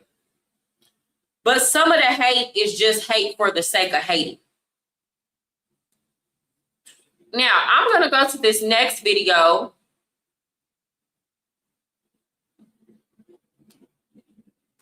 It's what Nigerians think of African Americans. This is on Connect Logs TV. Let's see what they got to say. I didn't watch the whole thing. I'm Jeffrey. Kelvin. Chima. Hello everyone, welcome back to the channel. Welcome to Connect Slug TV, where we create entertainment videos about Africa and the world. In today's video, we'll be asking Africans, we'll be asking Nigerians what they think about African Americans. This video is inspired by Shannon Sharp's blog, Shay featuring comedian Godfrey. We want to know your thoughts about African Americans in the comment section. Like, comment, subscribe, and share the video. Let's eat the streets of Nigeria. What do you think about African Americans? What can you say about them? Well, African American, I think they're kind of a special breed because, for one, they cut across culture. That's the African culture and the American culture. So sometimes I think some of them sometimes kind of overdo the American thing, forgetting Africa is home actually, you know. We overdo the reason why we overdo the American thing is because we're American.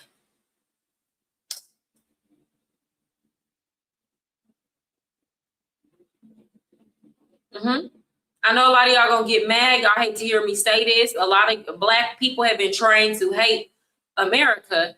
But if your ancestors been in the United States between the years of 1607 and 1808, that's when your ancestors came. Then what the hell are you?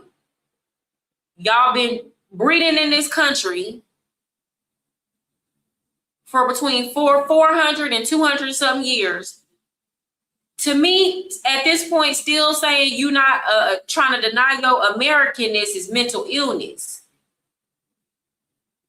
You don't know nothing about what's going. We don't overdo no Americanness. We are American. I didn't miss the point. We're American. So if we seem too American to other people, it's because we are. We are.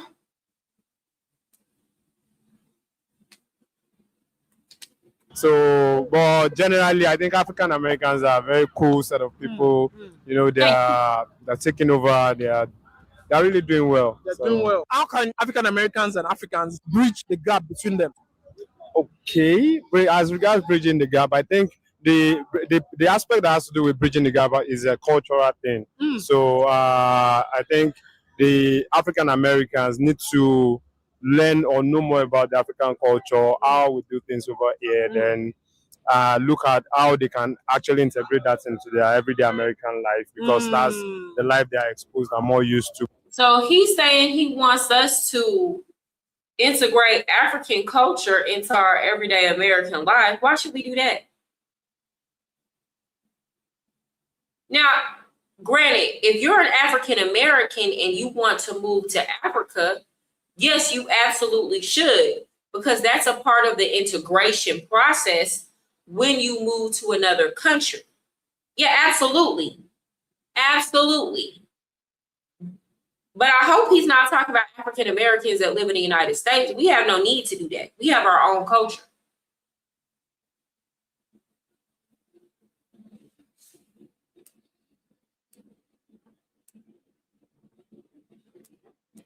I don't low-key not like Africa. Sir, my daughter's dad is African.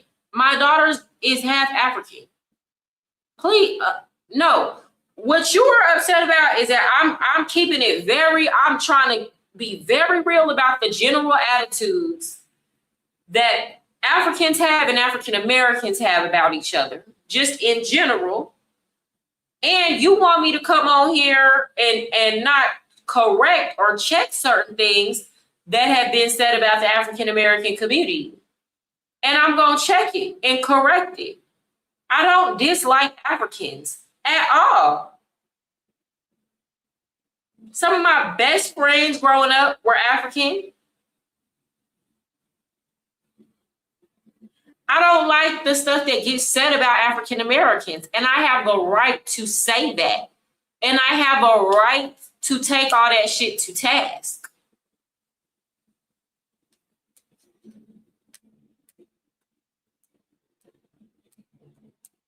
But I think they need to know more about Africa and you know the things that actually hold sway here. I know they like rap.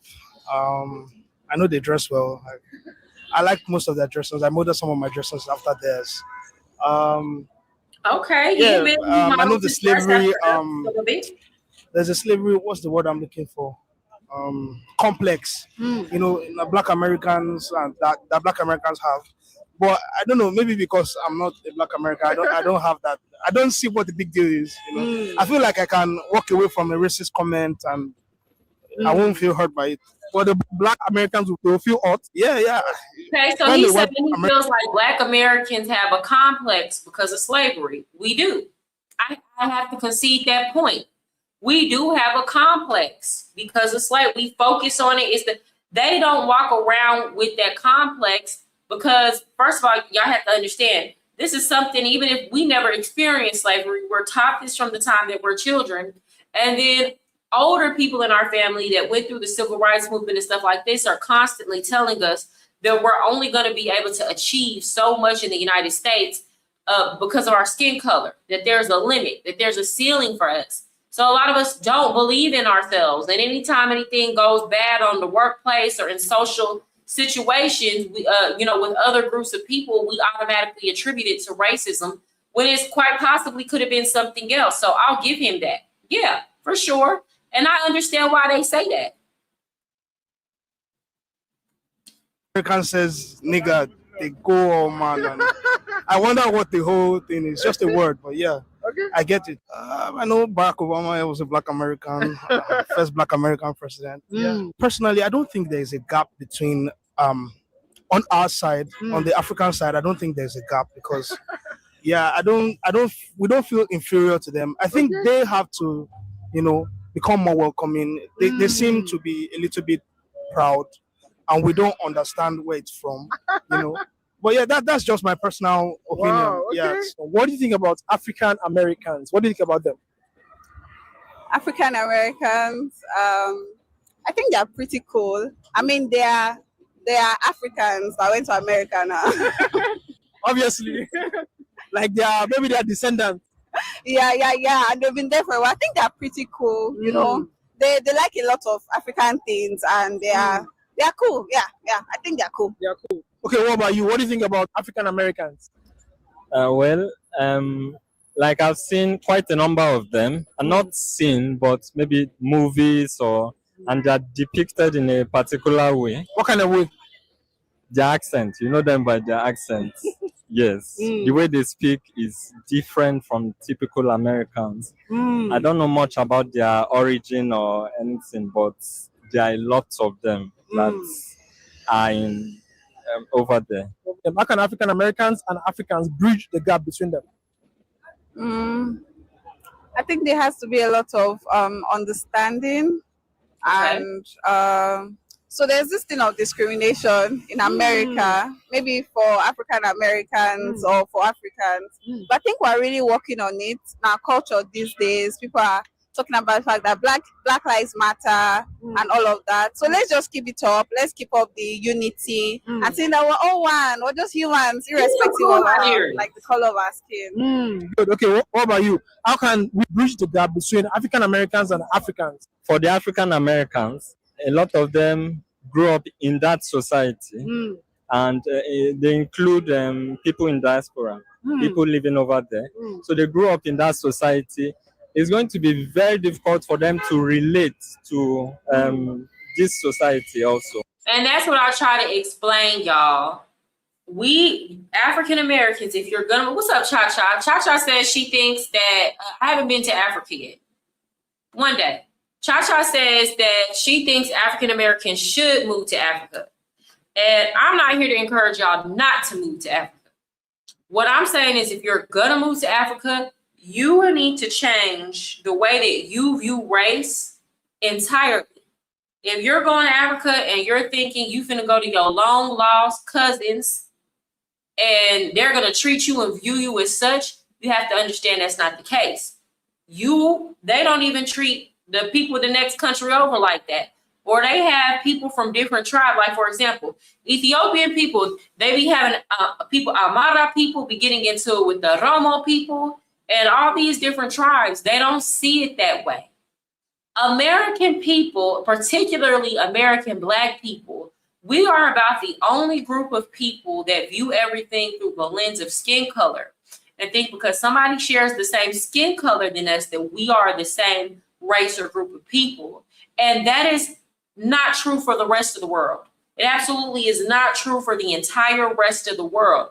So you have to understand that. And what understanding that helps you do is when you get over here, you don't get shit confused and twisted, and you know how to take things slow with people. You know how to keep people at a distance. This is going to stop you from getting scammed and get your feelings hurt. Because you're not going over there thinking people have your best interest at heart just because y'all are the same skin color. When they're looking at you like, ma'am, I don't even know you like that.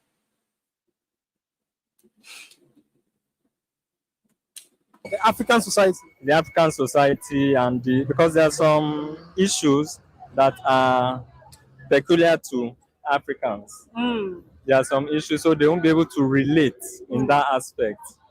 Well, most of them, I believe they see themselves, as the African Americans see themselves as part of the...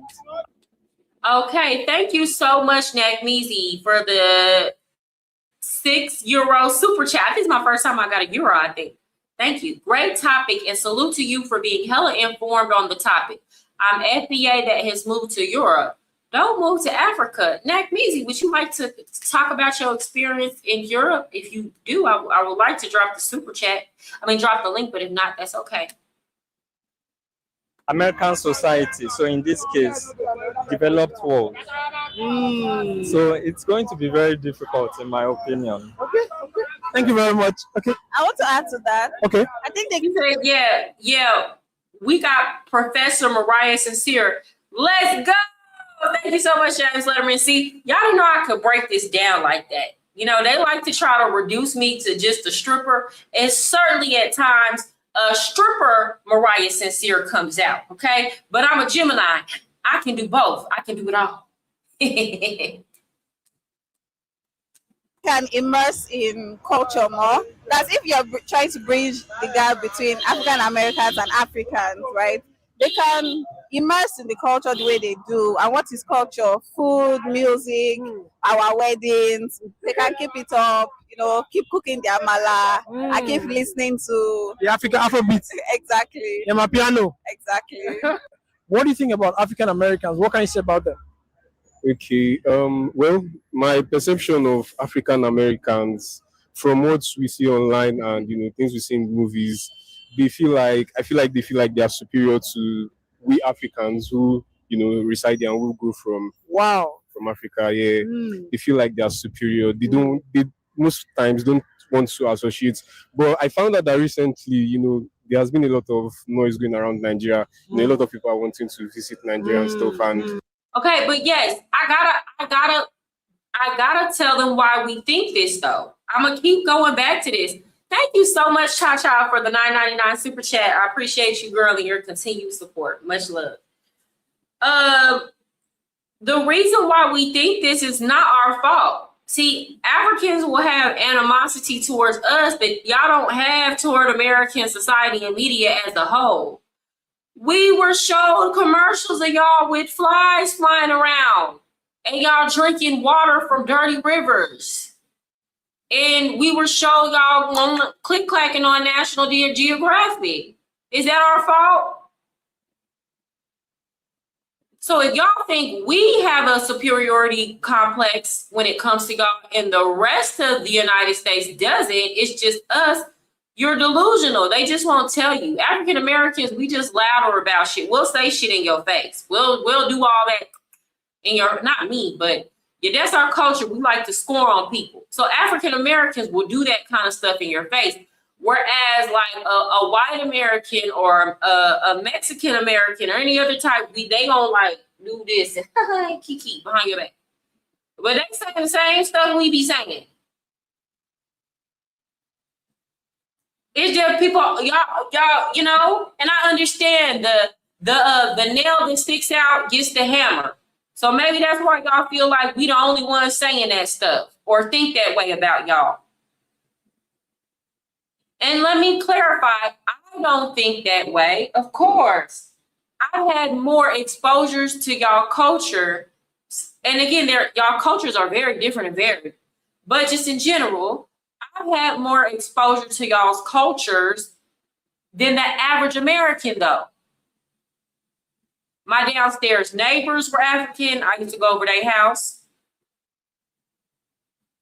My best friends growing up were Ethiopian. My daughter's dad, Ethiopian.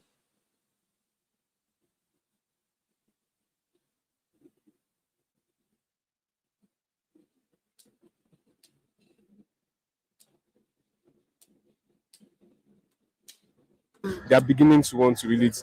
If you look at our national team, you find like a number of whites, half Nigerian, trying to get into the team. So, well, basically, I think they are cool. They are cool people, but yeah. African Americans are nice people. They are good to be with. Just that there are wrong narratives. Like what? Like what? Them being gangsters, Gangsters and thieves. and thieves. Yeah. So, but I'm very sure that that's a very wrong narrative that's been spread around. Americans, they are very nice people, and when you see, they are more of like successful Black Americans. Yeah. It's going to be a very difficult task to bridge that gap. You think so? Yeah, it's going to be because Why do you feel so? I feel like they have to be in Africa to like have little experience about the African lifestyle before they can understand. Because even they themselves, they are told that Africa is poor, Africa is this, Africa is that. So like fake media is just so rampant. What the media shows us about Africa and what they see about Africa. Yeah. Exactly. What do you think about African Americans? What can you say about them? African Americans are, from my own knowledge, migrants. I think this is Nigeria because he's interviewing Nigerians. This looks like a very, very nice area. It looks like somewhere in America, and everybody that I have seen so far is very well dressed and all that kind of stuff. So certainly African Americans should go to certain parts of Africa to actually see this. But also we have to be fair. Do y'all remember that boxer Joshua? Oh, what's his last name? He got into that car accident. His trainer and his coach passed away on the freeway. And guess what? There was very limited access to medical help in the situation. So there are certain things in certain parts of Africa where you will go to and there's just not the infrastructure that we're used to in the United States. And I think that needs to be said and understood. That don't mean that's all parts of Africa. Anthony Joshua.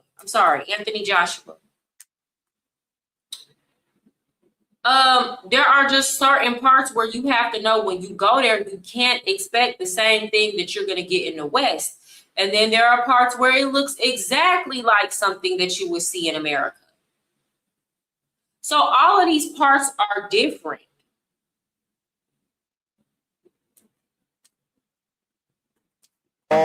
People that had origins in Africa, that maybe by way of slavery or by way of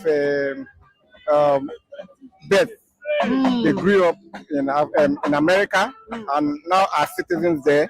And most of them, based on when their forefathers, migrated to America, have now become indigents of America. So African Americans are basically Americans who have their origin from Africa.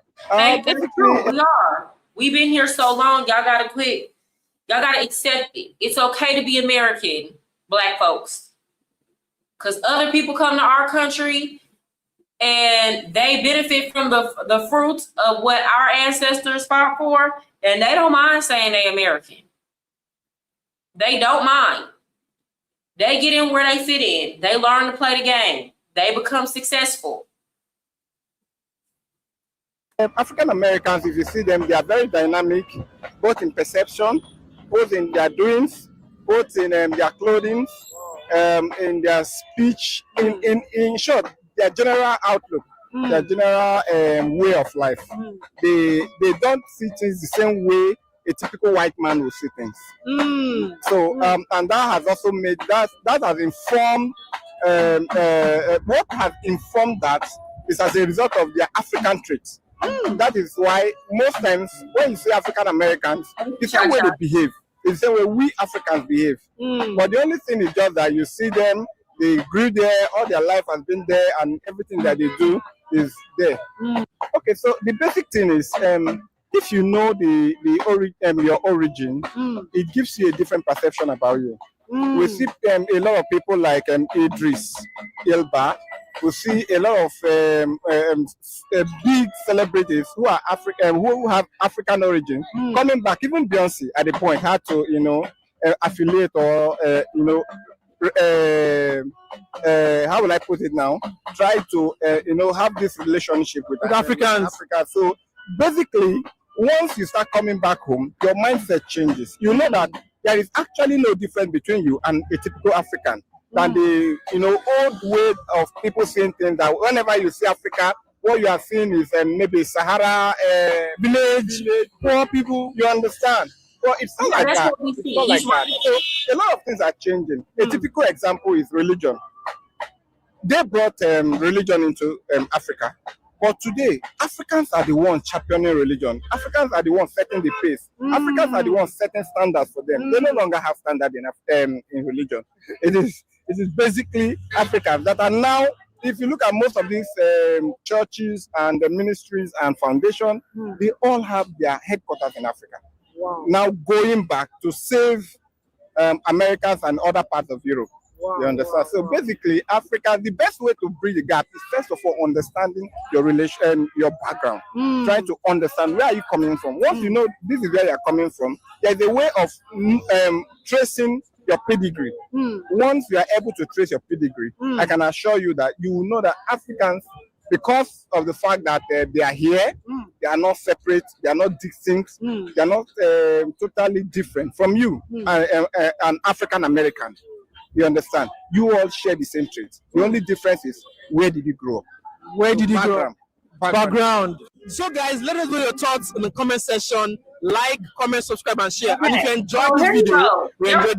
were some Africans, I think they had some very, some of the criticism was valid, but overall healthier attitudes towards African Americans than what we have been seeing lately. Okay. Now, I reviewed Nana. Ooh, I hate to say his name wrong. And I hope to have him on my channel one day. And I hope he don't think I don't like him. It's just he said some things that I did not like what he said. And it was very questionable. And now I had to come on here and talk about it. Okay? Maybe we could come to an understanding. And I don't know the origins of this whole beef. But he seems to have a bone to pick with Mr. O'Shea Jackson. And I didn't know why. So I stumbled across this video. And I guess we're going to see why. Okay? So I'm going to react to this video. And it says the Black investors. Hold on. Let me refresh. She's been coming for 3 months. Black investors bringing Black corporate culture to Africa.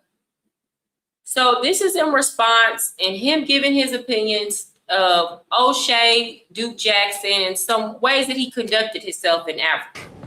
So y'all, if y'all don't know Nana Kwaku, I hope I'm saying your name right. I'm not trying to be funny at all. I'm not sure how to say it, if I'm saying it wrong. He's been having a little beef with him and O'Shea Jackson, and now Austin Hollow. Okay. So we're gonna see some of his reactions to O'Shea, Duke Jackson, and some things he's done. And nothing changes. Yeah, Jada is in a few of them, messed it up for all of them. It's not everybody, like I said, it's sad that it's come to this point. Now this is a more moderate take. He's saying it's not all of the FBAs. Okay, so we're gonna do it from KF screen. Do you have it? You have it in reverse. You may have to turn it around. No. Remember, he starts his live stream that way. He's going to correct it. Okay. Everybody, the title of this live stream is called "Tricking Live in Uganda." And for those who are not in America, doesn't know the prostitution lingo, tricking means prostitutes actually came up with that name. Tricking is somebody who goes out and pays for sex. So tricking is spending that money. Women do it too, but that's what it is. So Tricking Live in Uganda, that's his title. He thought it was funny, but here we go. What up, yo? Rotate devices. Where the man? Oh man, they won't let us go on plane. Say hi, baby. Can you add some context on what is going on? Okay, so in this video, he's at some type of restaurant, cafe, with about 5 of his employees, quote unquote, all female employees. Which, by the way, there's one in there that he dared not try to touch in this video. She ended up leaving with about 5 women that left with her because they couldn't stand the sexual advances from this man onto them. So not all Ugandans are for sale and all that other stuff, but that's what this is. This is a day to hang out, and you can see some pretty disgusting things that he does in this video. So let's continue. What up, y'all? Wait. We're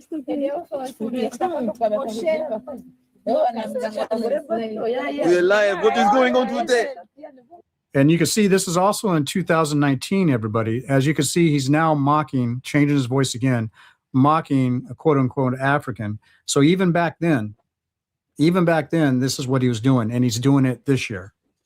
Let me go. Lick your elbows. Let me. O'Shea, why are you doing that? O'Shea, now you don't feature me on your channel, but why would you be in public and on camera doing that and behaving that way? Lick your elbows today. Why would you do that? Give me the elbow today. She better than me, sir, because I would have bust you dead in your mouth. Seriously? Give me your. I want elbows. Put you dead in your mouth. I want.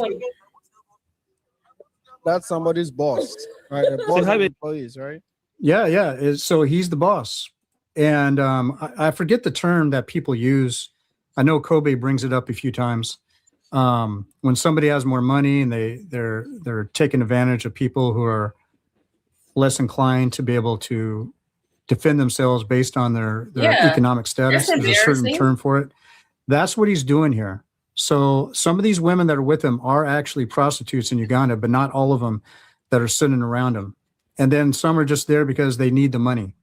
But this is how he treats people in Uganda. This is what he does when he goes to Kenya. This is what he does anywhere in Africa where he feels it's time to trick. This is O'Shea today, not just in 2019. Y'all see them thighs? Ooh. Talk, everybody. How far can your this apps was go? put up 13 hours ago, so this Meet is new. Phase 44.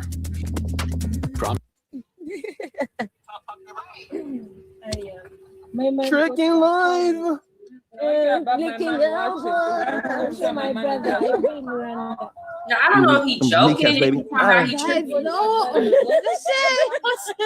And which is why I say, if y'all for real gonna be tricking and doing that kind of stuff, do that behind the scenes. Why get on camera? Why get on camera with that, O'Shea? You too old to be acting like that and behaving like that. And the girls clearly look uncomfortable, which is why I do kind of understand why Nana is saying the things that he's saying. And then it's like y'all just giving him fuel. You just giving him fuel to the fire. You just throwing gasoline on the fire. Oh, y'all, I can't keep watching this. I'm vacating. We might have connected next week. Oh, come here. No, come please. That shit. No, come back. See booty. Back. It's on YouTube, yeah. Okay, I'm sorry. I'll be nice. I'll be nice. I'll go back now. I'll give you. Go back. No. I'll give you money. I'll give you money. It's on YouTube. And he put it. This I didn't know Shay was doing all that. Why would you do that? Why would you do that? And then I'll give you money. That's kind of disrespectful to say. Like to first behave like that, and then you're doing it on camera, and then to tell her on camera, "I'll give you money," so the world can see. That is very disrespectful. Turn around for the camera one time, please. Turn around for the camera. I didn't know O'Shea was doing all this. I'm very surprised. Okay, so because I've seen some of his more educational videos. I didn't know he'd be cutting up like this. sorry about that. I was on mute. So this is about, I don't know, what is it? 43-minute video. And so I'm going back here in my notes that I left back in 2019. So we're going to jump to the timestamp of 1950. He jokes, but is serious when he said he's going to corrupt the women. So we'll go to that because this is his mindset. This is what he likes to do. So we'll go to 1950. And by the way, he's had interviews with other people. Says there's some things he said on YouTube that he wish he could take back. This is one of them. Okay, I think somebody say neo-colonialism. Y'all gotta stop. Y'all gotta stop all that neo-colonialism when it comes to FBAs. First of all, it's not enough of us even going over there to colonize y'all. Save that energy for the Chinese. Save it for the Chinese.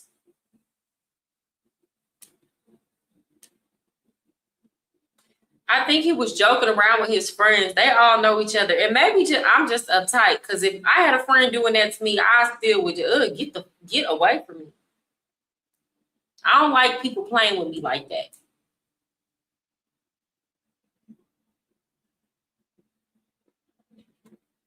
Pat says this was in 2018. O'Shea was relatively new to Uganda and was very much Black American in his mind and drunk. Okay.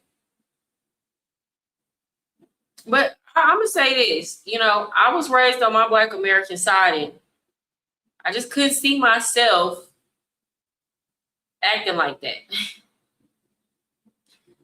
We could just chop it up to him being drunk. I know better than to go to any country and behave this way.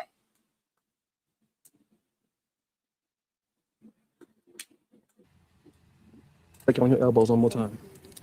You've been looking at them the whole time. I'm in the boat. One more time now.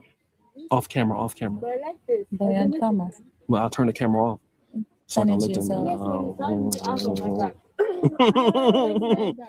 You know that I'm dumb. So check this out, man. I got a new skit coming out on Kanganda called In the Office, right? And there's gonna be a corrupt office boss like me, and corrupting all the ladies. You know what I mean? Because I'm just it's gonna be crazy, right? Because y'all know I got my skit. It's gonna be like better than 2018. This is the time of Me Too. Why are you over here talking about corrupt office balls, corrupting the ladies? Come on, sir. Like, even if you was just playing, it's like the messaging and you put it on camera is wild behavior. It's wild behavior. Okay. So y'all are saying that this video is 3 years old. Okay.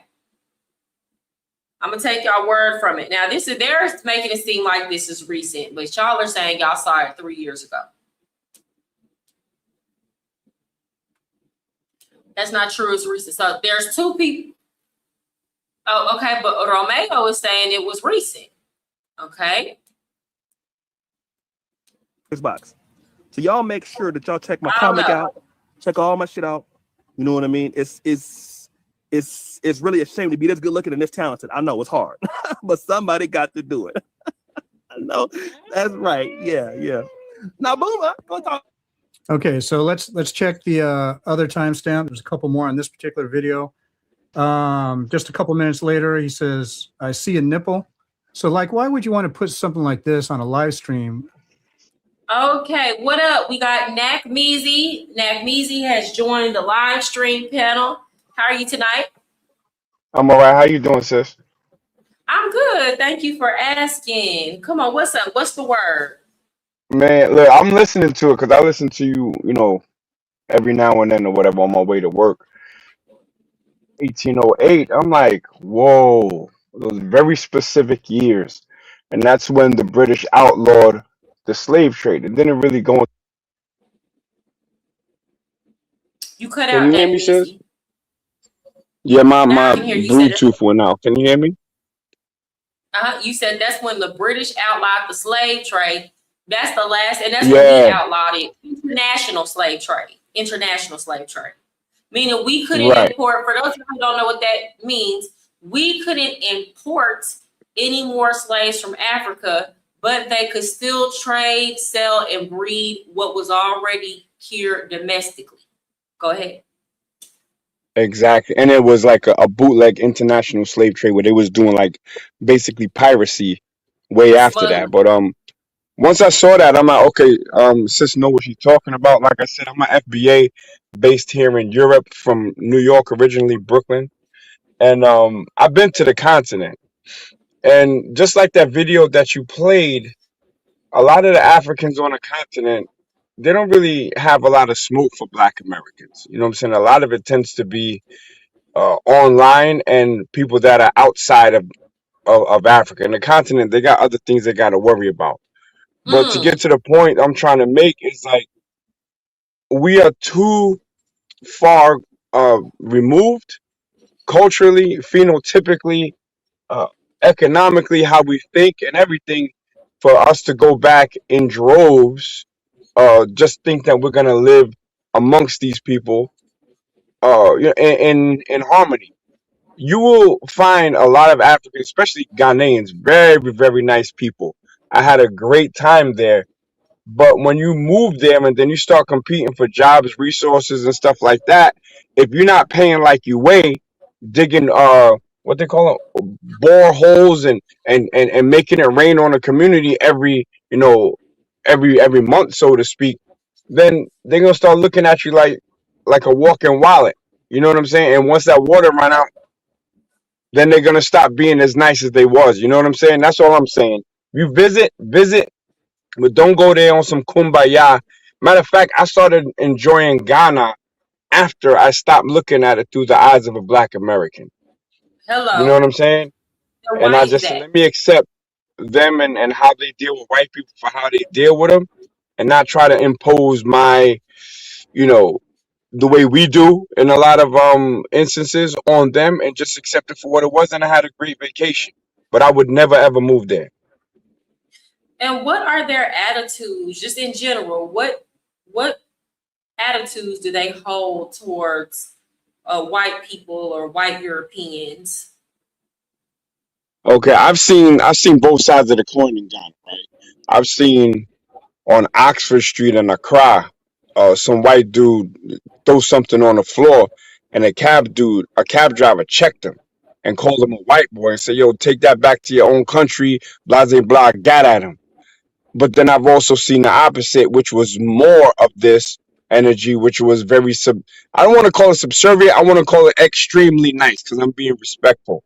Extremely nice, and like I said, Ghanaians are nice, but there's certain things that rub me wrong, like white people wearing kente cloth in Ghana, and kente comes from the Ashanti Kingdom, right?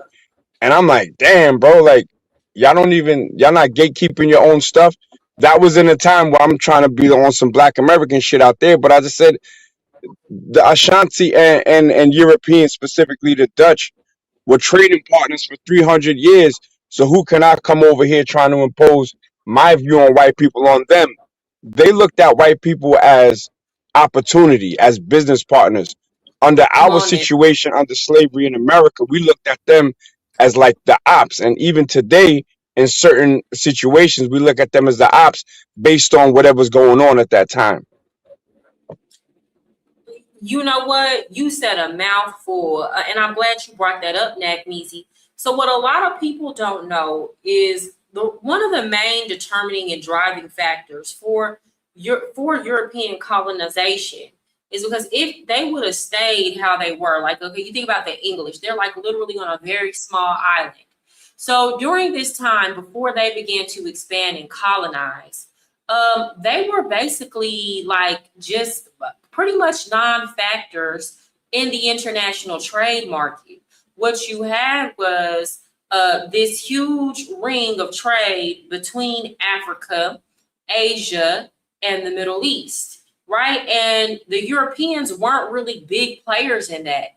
Them being able to expand, colonize, and then when they introduced slavery into the situation, this is when they began to gain enough economic influence to eventually surpass Africa, Asia, and the Middle East.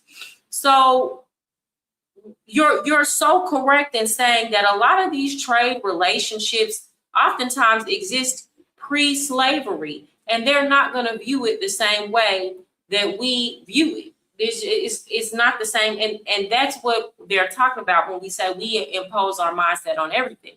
Before the white American or the European, whatever the case may be, got involved in the slave trade, they had been trading slaves for centuries between the Middle East and the Arab nations, and some of these countries continue to do so to this very day. Absolutely. I don't have to say anything, and that's why I didn't call in earlier, because you're very informed on the topic. I shouldn't be surprised, but I was. My bad for that. But you cook it. It's okay. I'm based in Holland now, right? And I did research on where they built the slave ships for the Dutch VOC. That was the East Indies Company, right? And it's in a place called Middelburg. They didn't build the slave ships in Amsterdam because they knew that would look a little funny. So they built them towards the south, in South Holland. And they got registries of how many slaves they had. And I'm looking at them like, oh, these evil whites and all of that. And yeah, those people were evil, but they had African business partners. You understand what I'm saying? And that's when I started waking up like, wow, like this was a slave trade. It was a business. I'm gonna leave you with this. This business went so deep, and so there's so much history with them, that the Dutch VOC and the Ashanti Kingdom and Kweku, Nana Kweku is an Ashanti, okay? They did so much business with the Dutch that the 8th king of Ashanti, his name was Kweku Dua Panin, sent his son and his nephew to the Netherlands in exchange for about 300 Ashanti warriors to fight in Indonesia. They called them Belanda Hitam, which means the Black Dutchmen. So not only was they trading slaves and all kind of other nonsense, they was providing firepower for other non-European, or for the Dutch, for other non-European nations. When you look at it, the Dutch would take it first, the English would yap it from them. That's how they got New York. You know what I'm saying? They traded it for Suriname. But there was always African kingdom involvement. When I say the kingdom, I don't mean the lay person. A lot of the lay people were against this. But if your leaders, just like in America, make backdoor deals, you as a person, or as a local people sometimes are powerless to stop it. You know what I'm saying? So I just want to drop that historical fact on it, and let you continue cooking, sis. Thank you, and I'm so glad that you're welcome to stay, or if you want to exit, I'm with that too. So whatever you want to do, Nagnese. I'm so glad that you brought that up. That a lot of this was the decisions of people in leadership and not necessarily the lay people. Because now I'm going to bring it back to what happened in the United States. Because again, I feel like a lot of Black people, we play ourselves out of our position and opportunities in the United States because we still have a lot of animosity, because the average Black person does not understand that the vast majority of white people never even owned a slave. It was 1% of the population. And these were normally people that were very upper middle class or had money. Hence why we had a war over slavery. A lot of white people did not want slavery because what it did was it took away from them economically. A lot of white people that lived in the South had to mass migrate to the northern states because these white landowners did not want to hire white people because they'd rather have a slave. Why? You don't have to pay them and you can beat them into submission. And that's why it became a huge smoke point, and it became the match for the American Civil War when we hit the 19th century, because there were already economic tensions brewing over it, and then all you needed was the abolition movement to make the moral argument against it. But many white Americans at that time did not want slavery. And as a matter of fact, a lot of Black Americans don't know this, which is why they be like, I don't want to celebrate the 4th of July. Upon the writing of our Declaration of Independence, the original draft did speak up against slavery. The only reason why they chose not to address it at that time was because they were about to go up against the most powerful army on the world as 13 colonies, and they did not want the southern states to not join them in the fight for independence. So it was either they were going to remain colonized under Great Britain and everybody was going to die that rebelled, or they were going to put slavery on the back burner until a later time, and they had to do what they had to do, and it eventually did get addressed. But there was so much tension over the issue of slavery in the United States that we are the only country that ever went to war over it in the history of the world. Big facts. Big facts. Wow. So it's a lot. It's a lot because the way it's taught to us as American people, it's a lot. We don't understand it. We have a lot of animosity. Y'all got to understand a lot of white Americans weren't even in this. A lot of these white Americans weren't even in the country during the time of slavery. If you're talking about people who came from Eastern Europe and Southern Europe that situated themselves along the East Coast during the Industrial Revolution, they came post-slavery. But we look at every white American and have animosity toward them or feel like their ancestors benefited from slave labor. And most of the time, that's just not the case. Yeah, I wouldn't say most of the time it was the case, but there was definitely an element of new European immigrants falling in line with anti-black sentiment, especially in New York.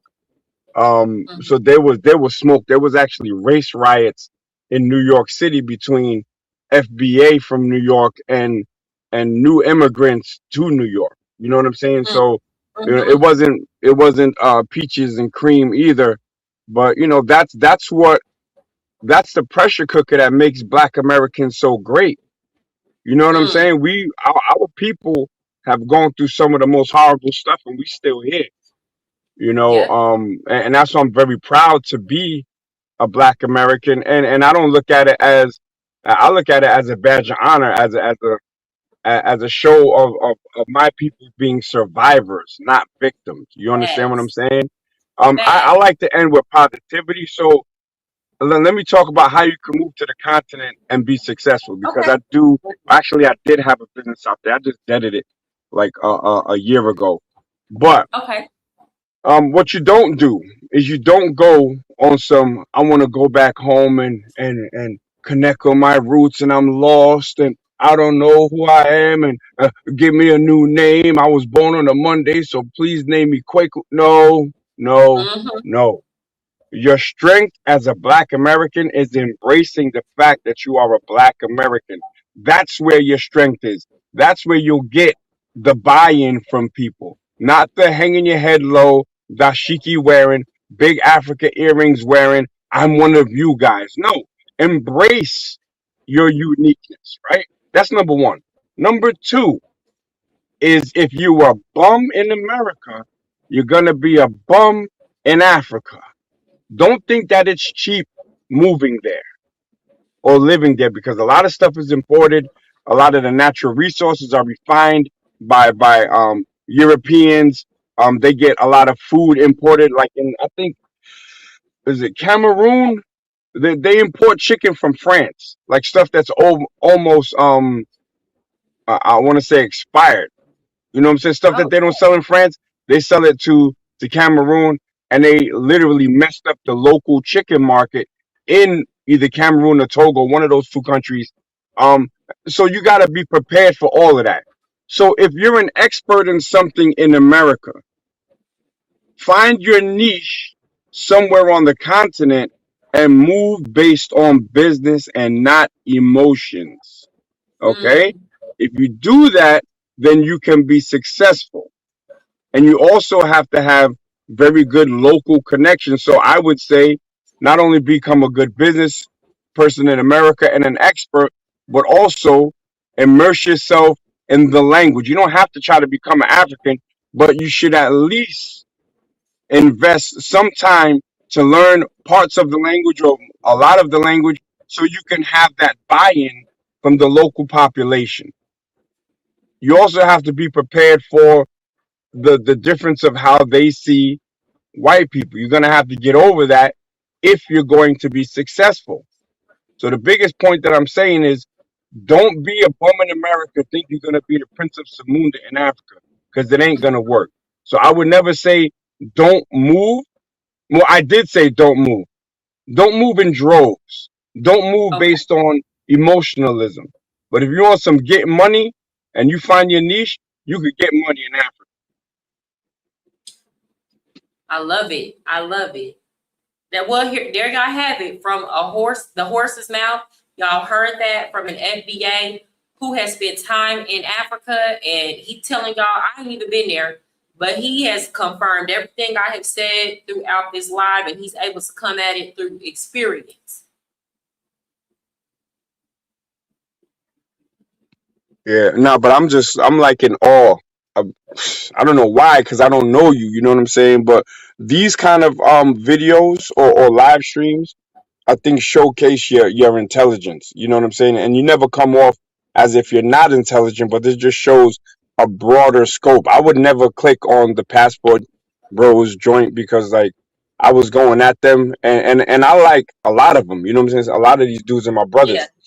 And a lot of them, be tricking, and I don't get with that. But we go back and forth in the spirit of Black American banter, and you know what I'm saying. I'm gonna throw a shot at you, whatever. But yeah, this was a good show. I'm gonna leave you on that, and I'll jump back in the chat, and I'll come up more often if it's relevant to me. All right, sis? Of course, you're always welcome. All right, thank you. Peace. Thank you. Thank you. Okay, yeah, that was a good discussion, y'all. Okay, let's continue with the video. Disrespecting your quote unquote employees like this. And mind you, 99% of his whole audience this day, this was April of 2019, were all men that some were sex tourists themselves, and the majority wish they could be sex tourists, meaning they don't have a passport, they can't do it, they ain't got the money to do it, so they live through somebody like O'Shea. So we'll go to. Now I didn't realize that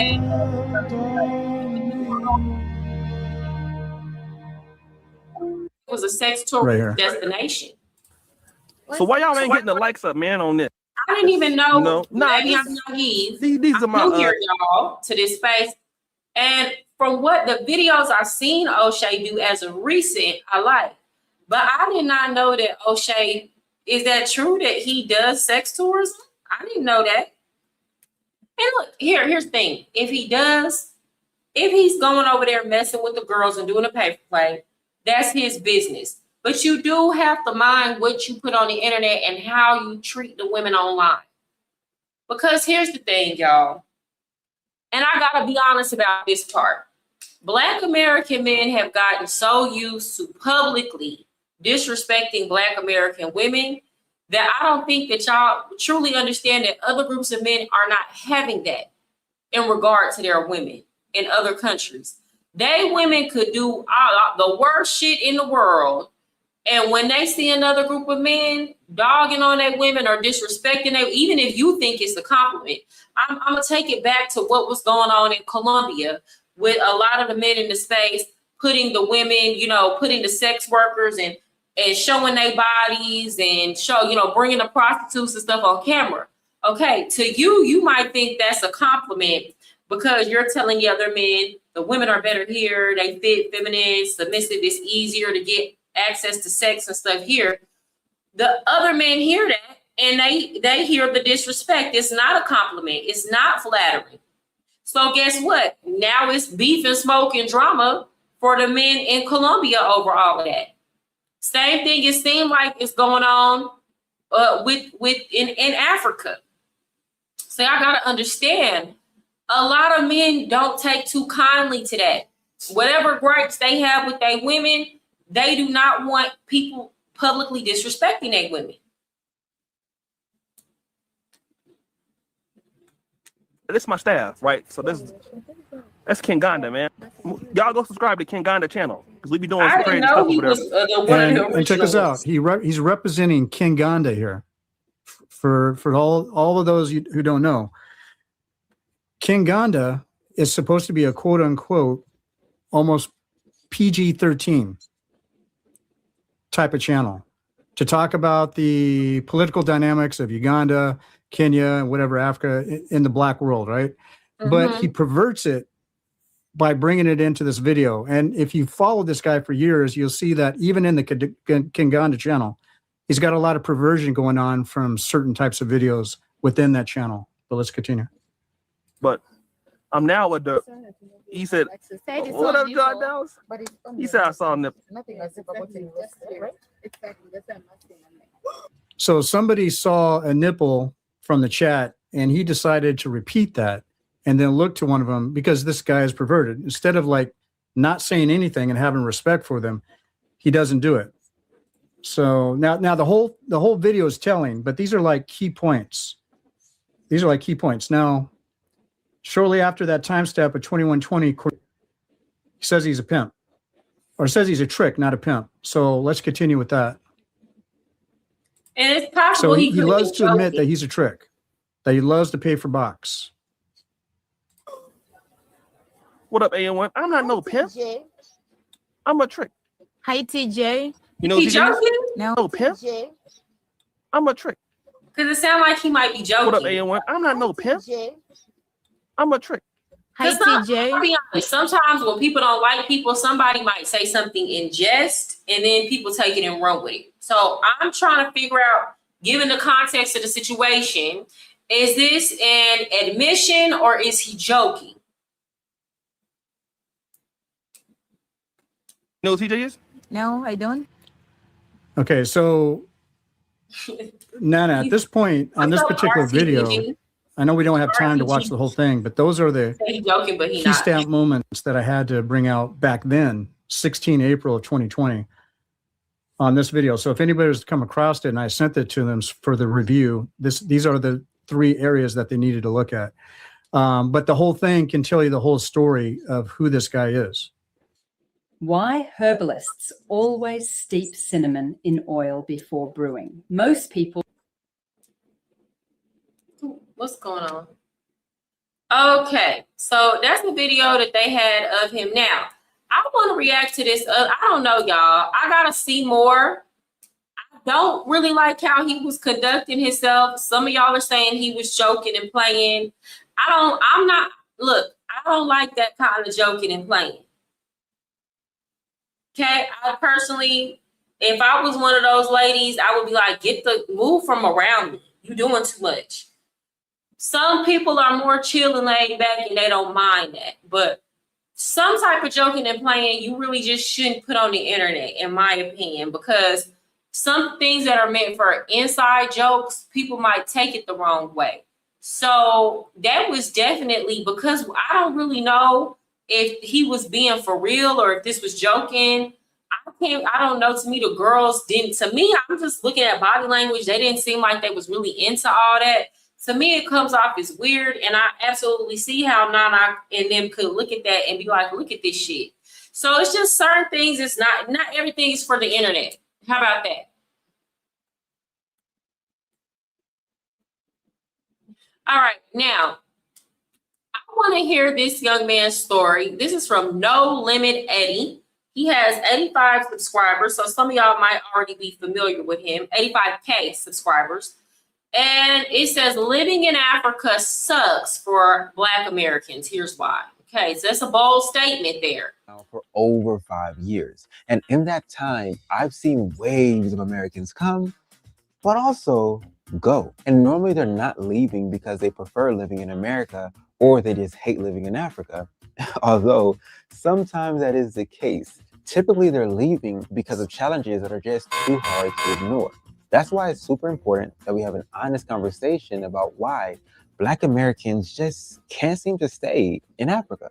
Shalom, my name is No Limit Eddie. I'm an American who moved to Africa at just 21 years old. And I've documented the last 5 years of my travel journey right here on this YouTube channel to make your move to Africa even easier. If that sounds interesting to you, then drop a like on today's video. Let's kick this list off with reason number 1. So recently I met a Black American woman who's been living here in Uganda, and she owns some land here and has been hiring locals to help, develop it and build it. She's paying them more than they would earn if they work for other people in the area.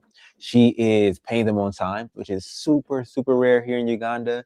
And then number 3, she hires like local women in the area to cook for the employees so that they can eat while they're working. The workers keep stealing from her. They take the tools that she buys and they go to town and sell them. She buys 10 bags of concrete, but somehow only 6 of them end up on a work site. So now she has to watch everyone like a hawk. This brings me on to reason number 1, why many Black Americans leave Africa is, well, they feel like they're at a constant disadvantage at most Africans. That would piss me off.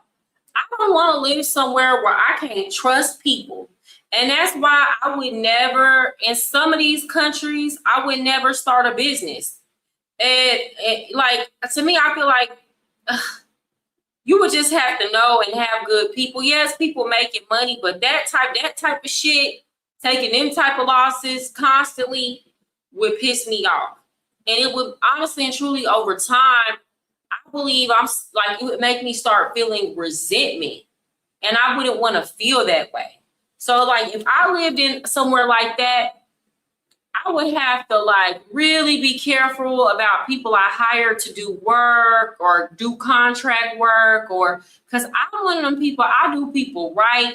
I try to tell the truth and be honest. So when people don't do that in return, it really breeds resentment in me. It bothers me because I don't understand that type of behavior.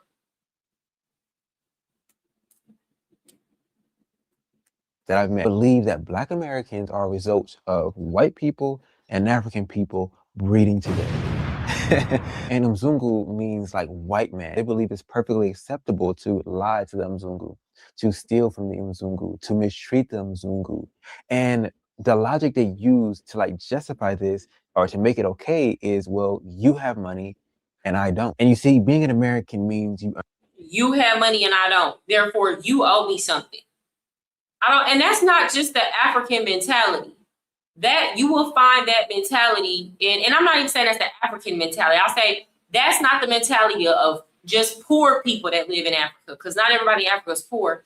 You will find this type of mentality in South America. You will find this type of mentality in many places where they feel like because you have money and I don't, you owe me something or it's okay to steal from you. earn dollars, and earning dollars means in eyes of locals, you are rich. Speaking of dollars, if you guys want to know how to continue to make US dollars while you're traveling the world and living abroad, I highly encourage you to pick up a copy of my book, 14 Ways to Make Your Very First Dollar Online, even if you're dead broke. All right, you can pick up a copy right now by pulling out your phone and scanning the QR code that you're seeing on your TV screen, okay? Or if you're watching this on your phone or on your PC. People think, therapy can't help me. What are your thoughts about that? Therapy helps different people at different stages of. Go ahead and click the link in the pinned comment. And for some people, being an American in an African country is just not a burden that they want to carry. And so they leave. Now, this next point even has me questioning if I want to stay in Africa. And that is reason number 2. Now, imagine your best friend rents out an Airbnb for 2 weeks, and then they call you over and say they need help moving. And so they're having you move all of the owner's furniture into the garage, and they're moving their furniture from the U-Haul into the place. They got you dragging couches up the stairs, right? Then they got you drilling holes in the drywall so they can hang up their family photos on the wall. And on top of that, you know, they're having you repaint the living room to their favorite color. And as you're painting the living room, they say, yo, hold things down really quick. I'm going to go ahead and change my official mailing address to this Airbnb. That way my tax returns and my bank statements come here. You're going to tell your friend, yo, you're crazy. You're wasting your time, your energy, and your money on a place that's not even yours. Well, that's actually exactly what most expats are doing. And that brings me on to reason number 2 why so many Black Americans leave Africa, and that is the lack of stability. Most Black Americans are setting up their long-term lives on tourist visas. You see, a tourist visa, like on the high end, will allow you to stay in the country for about 90 days. But budget travelers have found a bit of a glitch in the system. You see, when you fly out the country for 24 hours and fly back in, well, they're going to issue you a new visa. So what many Black Americans are doing is they spend 90 days in the country, then they fly out for 24 hours, come back in for another 90 days, and by the time you do that 4 times, you spent 12 months in that country. And as they say, the math is mathing, right? But this is also how many people get caught with their pants down. Remember the example of a friend who booked the Airbnb and they moved all their stuff in and moved the owner stuff out. They may have a plan that's quite— This is why it's important, guys. This is another reason why I'm choosing to go ahead and transition to the Dominican Republic over Colombia.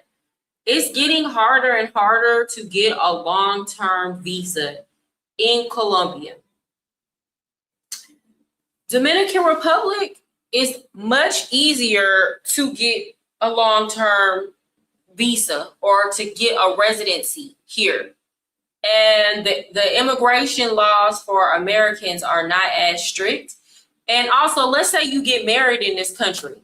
All you have to do is get married, get residency, and after 6 months, if you can go ahead and pass the citizenship test, they'll give you citizenship after 6 months of marriage. It ain't all these years and years and years and years. So it's very important. That's why before you move somewhere, it is very important to consider whether or not you have a viable path towards residency or citizenship, if that's what you want. Don't never give up your U.S. passport.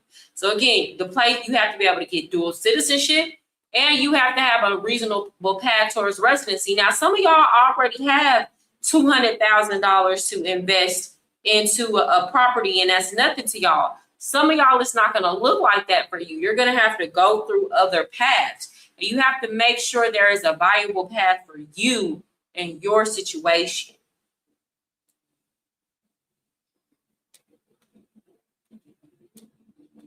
Quite similar to where they're like, look, I got the spot for 2 weeks. Don't worry, before the 2 weeks expire, I'll rebook for another 2 weeks and then rebook for another 2 weeks. It's going to work perfectly. And it might work great for a while, but then one day they check the app and the owner has closed out the booking availability. They had to figure out how to move all their stuff out quickly, how to get a U-Haul, how to move the owner stuff back in, how to repaint the walls, how to fill in the holes, and how to take all their photos down. That scenario of like your plan falling apart has happened so many times. It actually happened to hundreds, why if would not you do thousands that? of people. Why y'all like? I feel like if you're gonna get an Airbnb and take all the owner stuff out and redo the apartment, why not just go get an apartment? Why do all that? Why not? Well, they can't. Y'all explain. You can't get an apartment. Is it in Africa easily as a foreigner?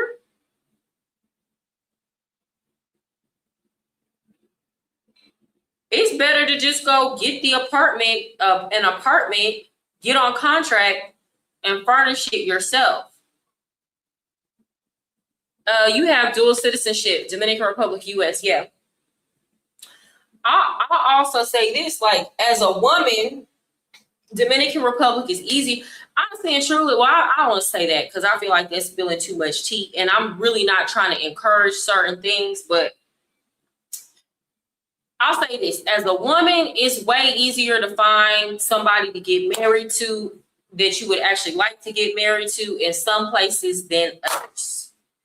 If you're an American man and you want to find a woman to get married to, I say Colombia, like them, a lot of those women will not have a problem with getting married to you. And I'm not saying marry for the citizenship or the visa. That's not what I'm saying. Find somebody you really like, and the marriage is just not for the visa, right? In Dominican Republic, Dominican men is, you know, if you like a certain type of man, they're in abundance here. And it's just easier to get, you know, like they move quicker here. It's not like in the United States where it's going to take years and years and years for a man to want to marry you.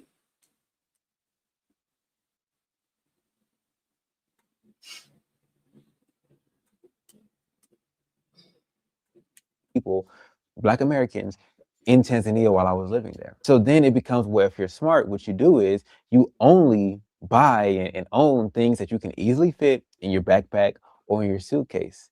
And that trade-off means you never really feel comfortable. And many people are just not willing to make that trade-off. And so reason number 2 is bad, but the reason I'm going to share next can make it feel like, if you start every interview answer with, well, the next 30 seconds will change your life. 100 times worse. And that is reason number 3. Now, in Egypt, a country I lived in for over 3 years, I have residency, I have a national ID, I got a motorcycle.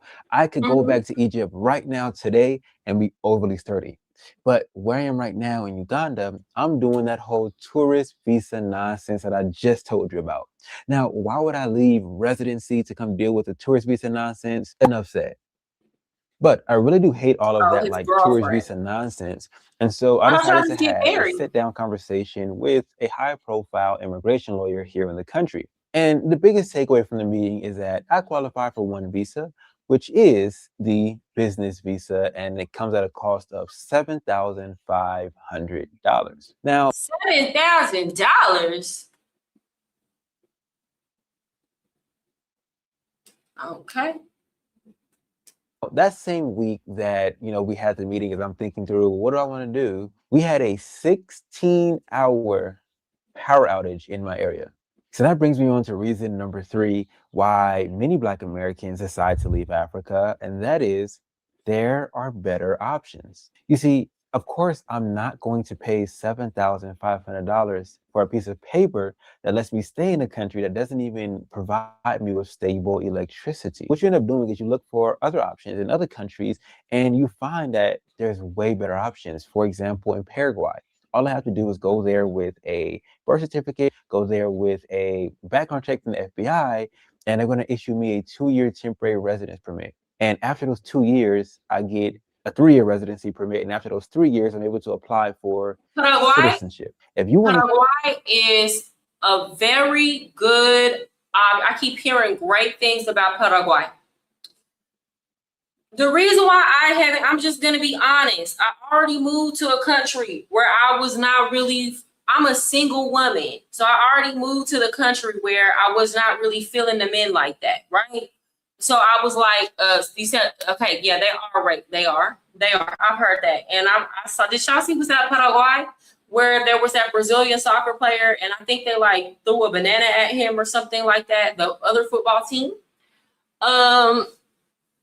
But I've heard it's really affordable and it's really like, you know, the infrastructure is really, really good. What it is for me is the reason why I don't go to like somewhere like Peru or Paraguay or Ecuador is lovely. It's a lovely place. I think the fellas should consider it because y'all don't have like, when y'all are far less picky than us, especially if y'all are single. Women, it's like when we be having our time, we be having our time. Okay. I wouldn't move to those places as a single person because I would probably just be single forever. You know what I'm saying?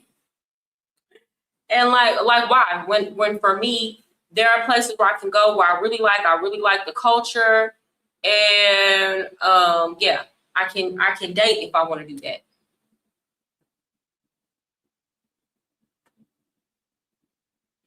A senator of Paraguay called Mbappe a monkey. Yeah, they hung a mannequin of him in the tree and set him on fire. Yeah, That's another thing you have to consider as a Black person. I know y'all think America's the most racist country in the world, but it's not by a long shot. Get citizenship in Africa, you basically have to figure out how to walk on water because you need to be doing miracles. And to make things even crazier, is like with these places that are offering you easy residency, easy citizenship, the malls are nicer, the roads are nicer, the quality of life is better. You can fly around the continent of South America for $50, $100 from country to country. Of course. The truth is, I'm in a very unique position in life to where I'm not even gonna hold you. I could do a whole video on this. I could do a whole video on this.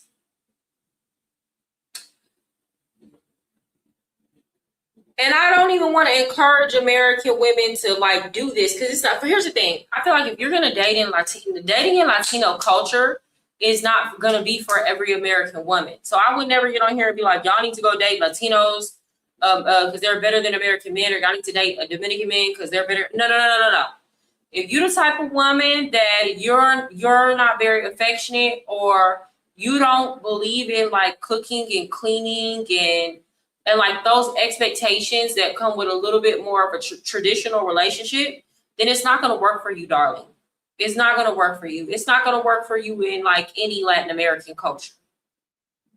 I don't know anywhere you can get away with having that mentality that cooking and cleaning is slavery. That don't mean that you can't find a partner. One thing about Dominican men, especially if they like had to live by themselves or in the United States before, they will get up and like help you, you know what I'm saying, from time to time. But like, if you're not if you don't believe in traditional roles to an extent, it's not gonna work for you, boo. So that's why I don't say it's for everybody. But for like somebody like me, okay, let's say I got a man and he gets to acting up and the relationships ends or whatever, I will literally not have any problem going and finding a man that is the same caliber or better here in terms of everything. It's not you're not like, if you like that look, if you like that Dominican look, or even if you go to Puerto Rico, if you like that kind of look, then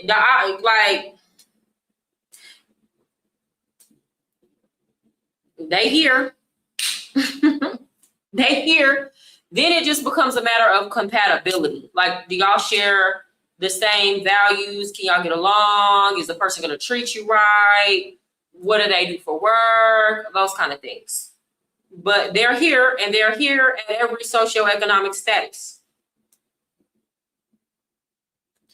Hey, Harold, you better tell them American women. I'm just being honest, and I don't have no problem saying that because it just is what it is, ladies. I'm not telling you got to cook and clean.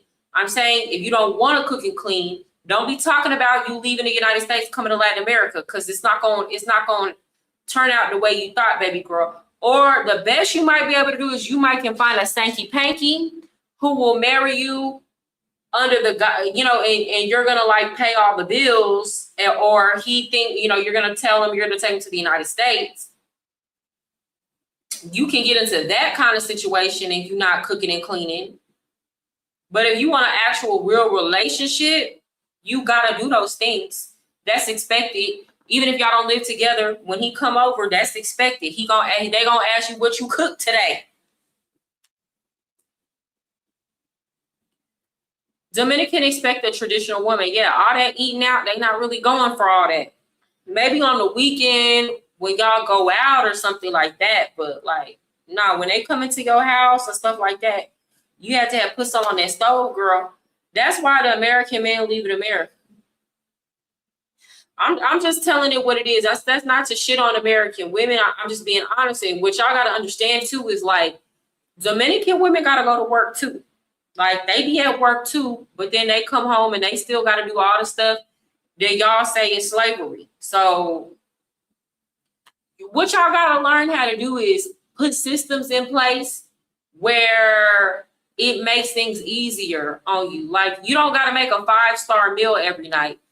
You can go put something, look, this is what you do.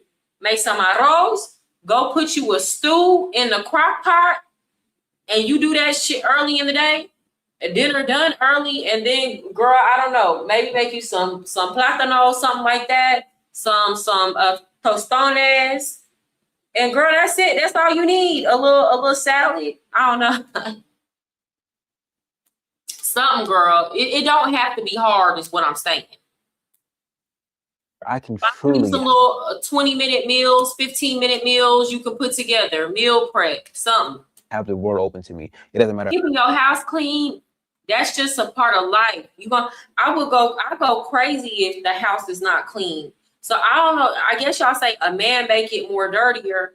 Okay, that's why you have conversations and systems in place. Don't date. See how a man keeps stuff up. Don't date no dirty man.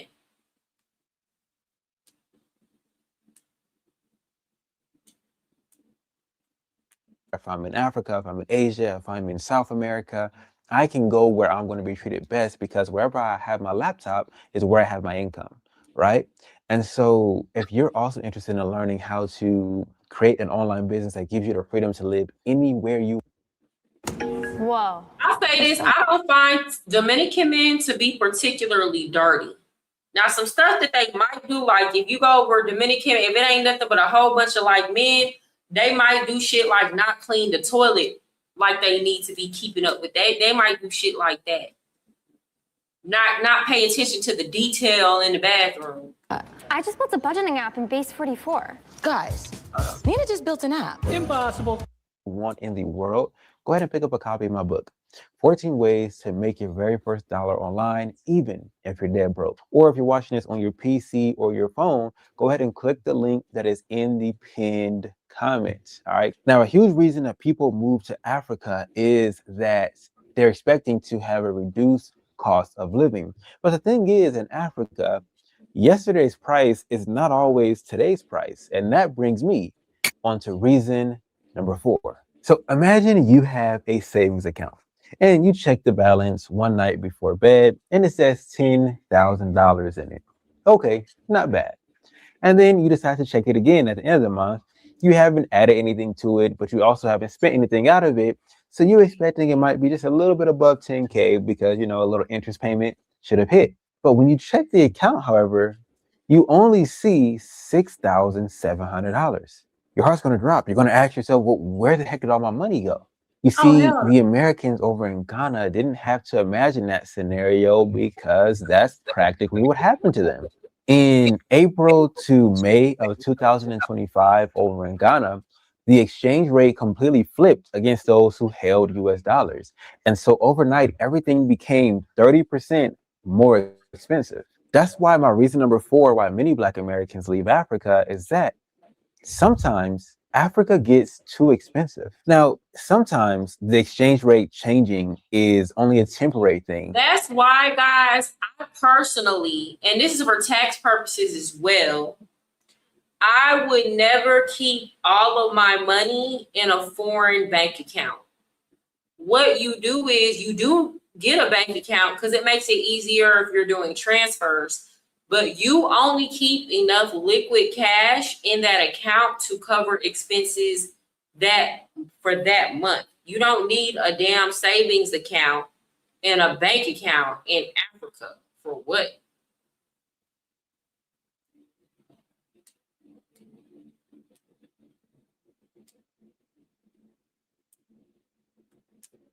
But other times it's permanent and continues to get worse. You better off putting that money in an investment account, in a Fidelity account or something. And so many people have like this false concept that Africa is cheap. And Africa is only cheap if you're going to live like a local. But for those of you guys who are watching this video on your 55-inch TV screen or your brand new iPhone, you're not ready to live like a local. And so Africa will not be cheap for you. You're not ready to not have a hot water heater in your home. You're not ready to take showers with a bucket. You can't stomach eating these same 5 foods in very similar combinations every single day. You're just not cut out for it, and neither am I. And so what happens is, in many cases, when people start seeing their cost of living, the cost of food, the cost of rent rising too quickly, most of the time what they actually do is go to a place where they're able to earn more money. And a lot of times that place happens to be back to the States. And so I get one question a lot, which is like, can I move to Africa on Social Security? Can I move to Africa on fixed income? My answer is always yes and no. Okay. Yes, because I mean, my cost of living is less than $1,000 per month, right? But no, in the fact that at any given time, something out of your control, let's just say, for example, the exchange rate can shift. And now where you were living comfortable, you're now extremely uncomfortable because your cost of living has tripled overnight. I could do a whole, if y'all want me to, I could do a whole like episode just on this. But unless you're retired, y'all, all of this move abroad, don't work, and be a beach bum, let me tell you something, or be on the beach all day. The only people who are expats that I know who are retired or living abroad and they're not working are older people or ex-military. The rest of us young people in our like 20s and 30s, every single one of them that I know works, and the ones of us that earn our own money or do freelance work, we work the most. This idea that you're going to move abroad and have unlimited free time and never worry about money, it's a fantasy. It can give you, if you're a freelancer, you can have, location freedom. And to an extent, you have time flexibility, but you don't have time freedom. You still got, for example, most of the time when I come on here and I do these lives with y'all, I do these lives for a minimum hour of 3 hours to 6 hours. Now, I can do the lives from a 3 to 6 hour period at any time of the day. They still have to get done because this is a huge way that I make money is on YouTube. So it still has to get done. And then on top of that, I have to do the research and put stuff together.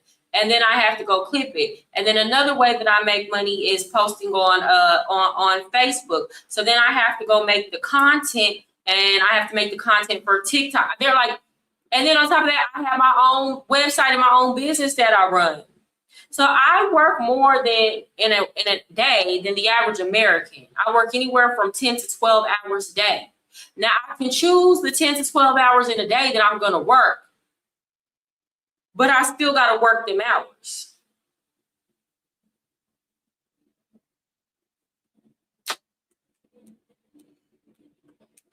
Right? And so it's important that even if you are on a fixed income, you find a way to still generate income, just so you have these backup streams, these backup supplies that can cover you in case of that fluctuation.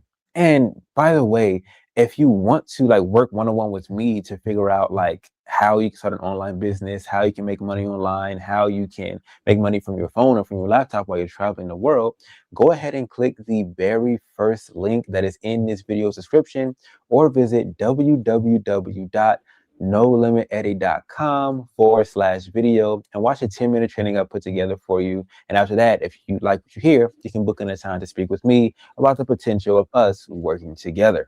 Reason number 5.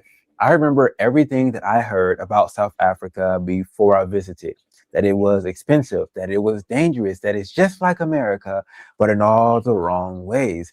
And those things kept me from visiting the country for a super long time. But eventually I did go to the country, basically because I was forced to, right?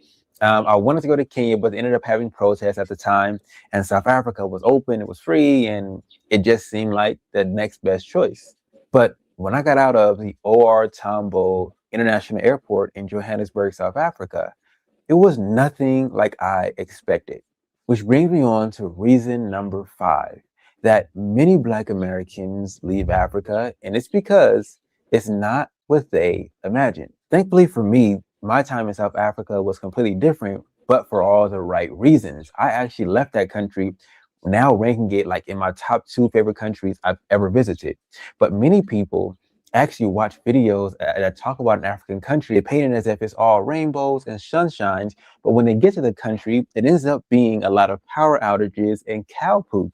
And as a result of that, it's not what they signed up for, it's not what they anticipated, it's not what they wanted, and so they leave, and they leave in a super disappointing fashion.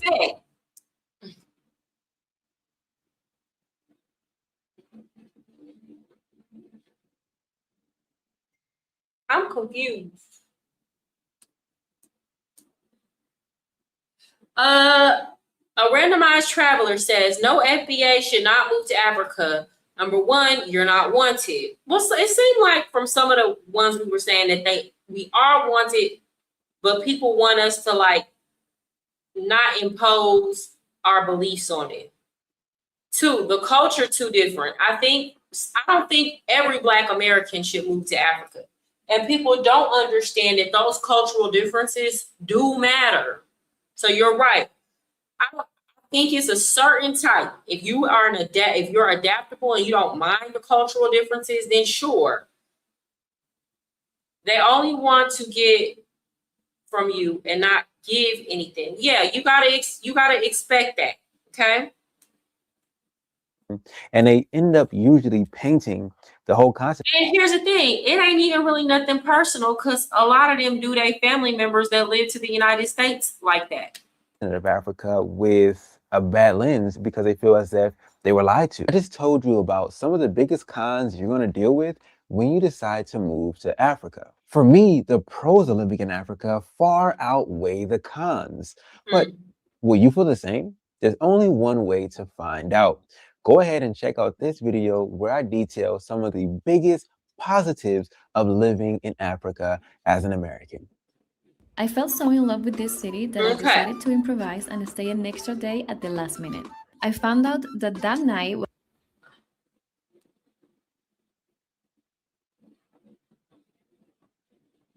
Oh, let's see what he had to say about dating in Africa sucks. Let's see. I'm gonna play it. Now I'm gonna play African this. women or like I have to go to the restroom real quick. So I'm gonna play this and go to the restroom.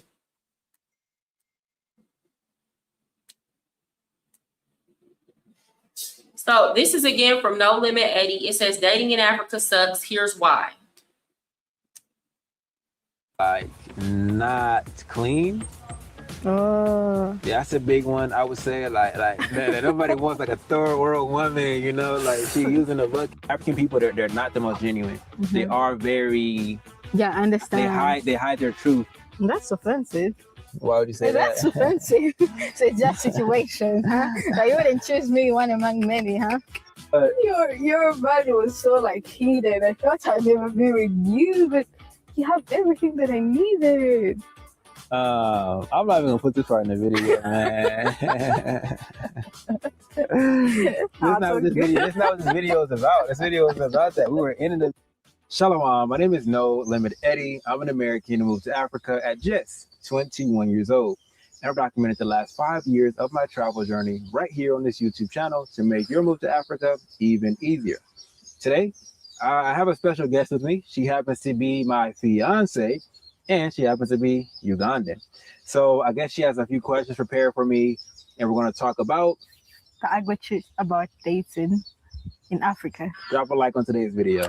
Okay, these are actually random questions. Okay. Yeah. So question one, what's the biggest negative stereotype you've had about dating African women before dating one and turned out it was true? All right, the biggest negative I heard about dating African women that turned out to be true. Yeah. I don't think any of them have turned out to be true, but I think the biggest stereotype about African women is you guys are gold diggers. You know what I mean? That you guys look for money out of men. And I would say in general that's true. Yeah. But I think if you are mindful. I never really heard that African women were gold diggers, but I mean, I guess if y'all want to call, I do hear that they like expect traditional relationships. I wouldn't say gold digger.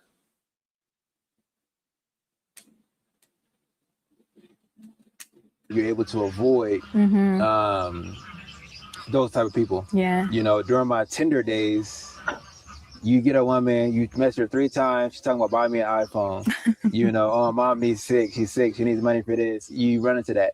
Yeah. You know, but I've been able to just, for the most part, leave those type of people alone. Okay. Yeah. Then that's how you gotta be. Even as like, I'll keep it so real. Y'all remember when I did that live a couple nights ago? Soon as I be meeting people, I be telling them I ain't got no money. Soon as I tell them I'm American, I'll be like, yeah. You know, I'll be like, oh, I'm American. They be like, oh, you're American. Yeah, I say, but I ain't got no money for it. I ain't got no money. I ain't got nothing. I'll be up front, and I know it might sound weird or it might come off as disrespectful because people might be like, well, didn't ask you for nothing anyway. Cool. I just want to get that shit established. Don't come asking me. So if we gonna interact from here on forward, you just gotta know I'm like 50 Cent. You can't get $1 out of me. You can't get a quarter out of me. You understand? Okay, got it? I got it. we can rock. Question. What's something people warned you about when they found out you were dating an African woman? Could be friends and family, but they really warned you and they're like, hey, watch out for this, or you're getting into this. Witchcraft, man. Witchcraft, of course. They watch your food, you're eating. I'm gonna pull up a video about the scams in a minute. So PPB, American Media, has Blacks looking horrible worldwide. True. And I wish we could go back to like those more creative movies and stuff from the 90s. I feel like during the 90s, Black media was just headed in a much better direction. And it just seemed like it's just devolved at this point. Africans don't believe in Pan-Africanism either. They don't. They don't believe in no Pan-Africanism. Even in their own countries, they be having problems with people from different tribes. Y'all see over in Somalia, the Somalians don't want the Ethiopians over there not in Somalia, in Minnesota. The Somalians don't want the Ethiopians over there. They trying to figure out how to get them from up over there. And it's like, y'all in the United States bringing that shit over here. Lastly, invest at your own risk due to scams.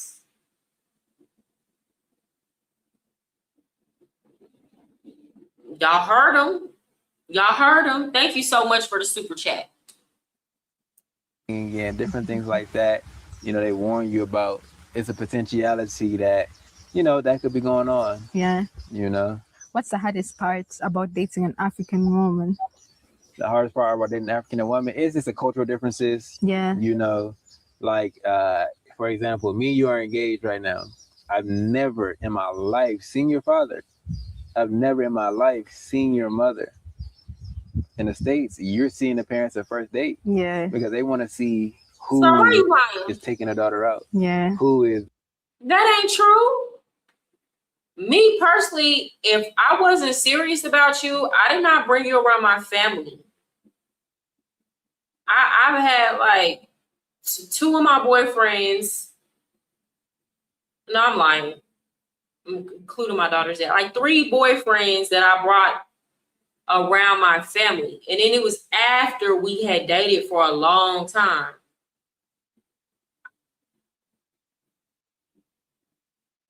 Do y'all do that in the United States? Y'all bring people around y'all parents that y'all just met and just starting to date? I don't do that.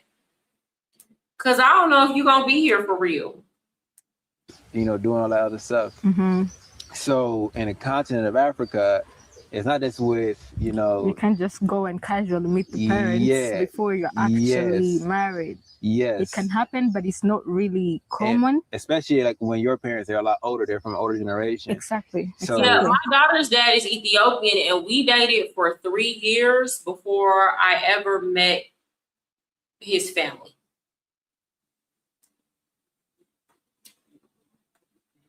They don't even really tell them they have a boyfriend or anything like that until at this point. But you can't really.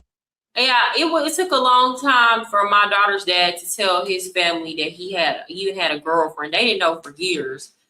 They didn't find out that we were together until I bought a car from his sister. And by that time, we were already a couple years into the relationship, and I didn't meet her. He went and picked up the car from her and brought it to me. I didn't even meet her. And mind you, we deep into the relationship at this point. But you, up no, as because in a you guys, casual way. you guys will say, I have a friend, I have this. You can't say there's a man that I'm dating, you know, especially to the father, because it's like you really only supposed to introduce one man to him, Yeah. you know, because if you You introduce can't this keep, man, this man, this then we man, broke up, then you're bringing another man to yes. him and the other man. It Mhm. doesn't work like that. And from traditional Yeah, households, then you they look don't at like like kind that. of like, oh, this one, You really only you know, she's supposed to bring a promiscuous. person around your family if you African, if y'all like, they don't do all that casual dating. You come around there like, y'all need to be serious, at least talking about marriage. Like, if it's not on that, they don't like that. What's the best part about dating an African woman? The best part of being an African woman, being in Africa, man. Being in Africa, man. I think that's the best part about it. You know, I don't think if I was in the States, I would purposely choose an African woman, but it's because my lifestyle has brought me to the continent that, of course, I'm going to choose someone from the continent. You know, That's offensive. why would you say That's that? offensive. So it's just situation, huh? Like you wouldn't choose me one among many, huh? Okay, like okay, I'm just around these people now. Let me choose You're one. talking about That's dating. what it You didn't is. say getting engaged, getting married. No, let me tell us in the comments. Is this right? Are we giving the ring back? Is this right? Oh Lord! I don't understand what he means when he just said. No, but seriously, like just being on the continent, it's peaceful, man. It's relaxing. The dating culture is more favorable. You know what I mean? It's not as strict as the States in terms of like, you know, in the States, a woman can lie on you and your whole life is ruined. You know, that doesn't seem to be as much of a case here on the continent. It's more peaceful. Mm-hmm. So that's what I say. Okay, so I'm super close to 100,000 subscribers here on this YouTube channel. Y'all want me to talk about like the benefits of dating outside of America? Because honestly and truly, and again, this is not to throw my American sisters under the bus. And I understand to some extent why they behave the way that they behave in terms of dating scenarios, but I do believe outside of the United States, I can see there's far less pressure. Now, me personally, and a lot of the chicks will probably say I have low standards, but y'all have to understand, I grew up poor, and I'm not ashamed to say that. Were there times throughout my childhood where I was exposed to expensive experience? Have I been on expensive dates and been in nice places and like been blessed enough to where I'm not just completely brand new to luxury experiences? Yeah, of course. I've seen some things. I've been blessed enough to experience things. People have blessed me with experiences. Like, hell, I met the damn Dalai Lama when I was 17 years old and in high school. And like, I can tell y'all some things that I've experienced just off of the strength of people being kind and generous to me. Not even like having to do with men, just like shit that's like, wow, crazy. That somebody that came from my upbringing should never have had the opportunity to experience, right? I've been in the room with rich and powerful people, but at the same time, my baseline was that I came from poverty. I came from struggle, and I know what it's like to go without lights in the house or food in the house. So I could never act too bougie or like I'm too good for certain things. So I ain't never been the type of girl that be like, if a dude is not taking me to a very expensive steakhouse on the first date, then I don't want to date him anymore. My baseline is I just gotta like you. Now, I ain't going to McDonald's either, but I don't want to go to a steakhouse. Like, why don't you, like, that's why me and God gotta get creative. Take the girl to, like, I said this before, take the girl to go get a nice $12 bowl of pho. You know what I'm saying? That kind of stuff. You gotta get kind of like, you know, you don't make the girl feel cheap, but also you don't have to spend tons of money if the girl really likes you. But I said that to say, I feel like it's so much easier to date and have a good time with people without worrying about spending a ton of money in Latin America. Like y'all could, like in Latin America, even not just dating, having friendships, you will literally call somebody and be like, hey, let's go get a bottle.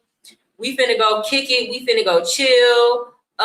We finna sit at the house. We finna play cards, play dominoes, go outside, dance to some music. And it's like you can really get to genuinely and authentically know people that way. In a way that, I mean, if you did that, you spent most of your time getting to know people like that in the United States, they will call you a bum and broke. And this isn't even just in dating relationships. I think even with friendships, people just always expect you to freaking spend a ton of money.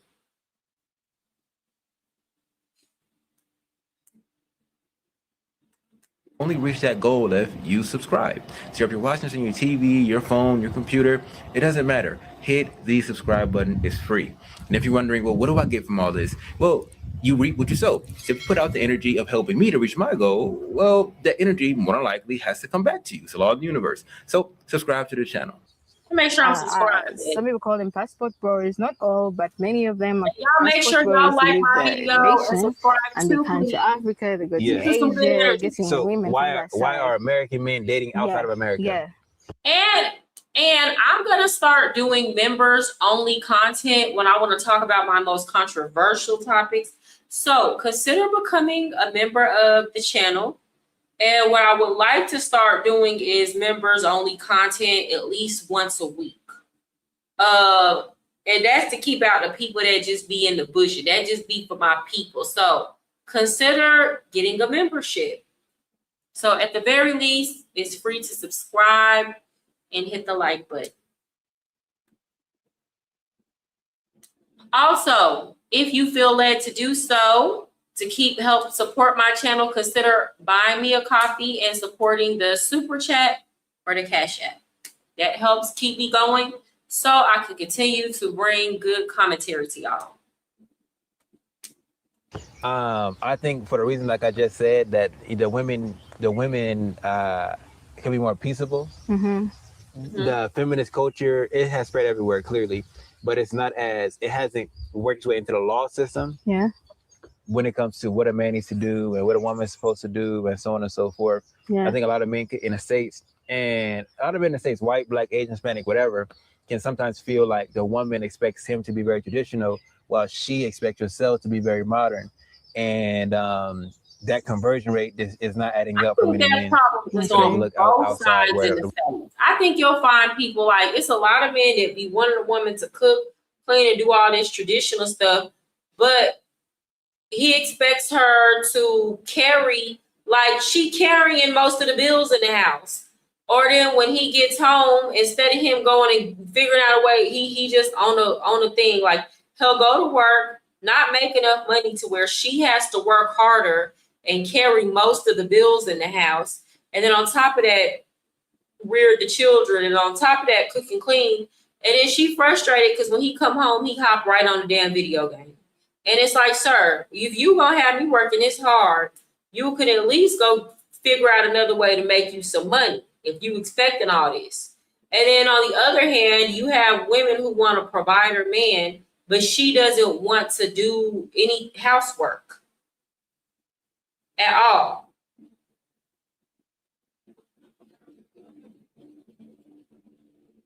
This is very interesting. So y'all are saying that I didn't know African Americans are moving to Ghana like that. I got 2 people saying that. 5 Point Stars saying that too. They're moving to Ghana in high volume. I wonder, y'all, why Ghana? Not that anything's wrong with Ghana. I just want to know, like, why specifically there? Roles are maybe more equal. Do you think African women expect too much from men? African women in general, do they expect too much from men? Just men in general? Yeah. Like a man has to do this, a man has to do this for me, a man has to do this. Do they expect too much from men? I think that's a global phenomenon where the grass is always greener. So Ugandan men may say, these Ugandan women ain't talking about anything. All they want is money, money, money. Yeah. An American man may say that about American women. An Asian man may say that about it. I think the grass is always greener. Okay. What I do believe is that if a woman likes you, and I don't know because I'm not a man, and I don't date women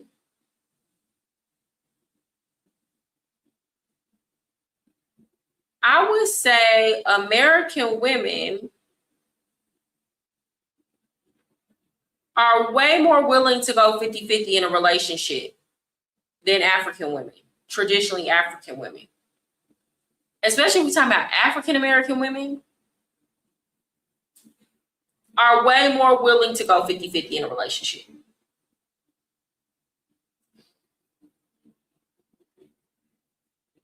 Not Black Americans, why are Jamaicans going to Ghana? Moving in high volumes in Ghana. Okay. Well, I wonder why. That's a very weird to me.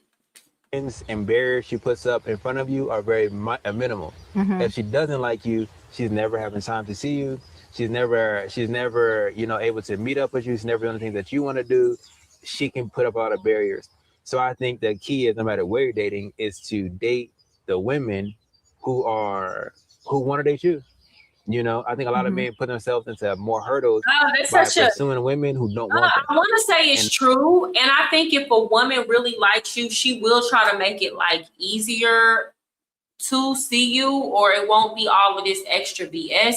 But then since I'm coming from me, I do be busy. So it's it don't necessarily be that I don't be wanting to see a man. It's just I really don't.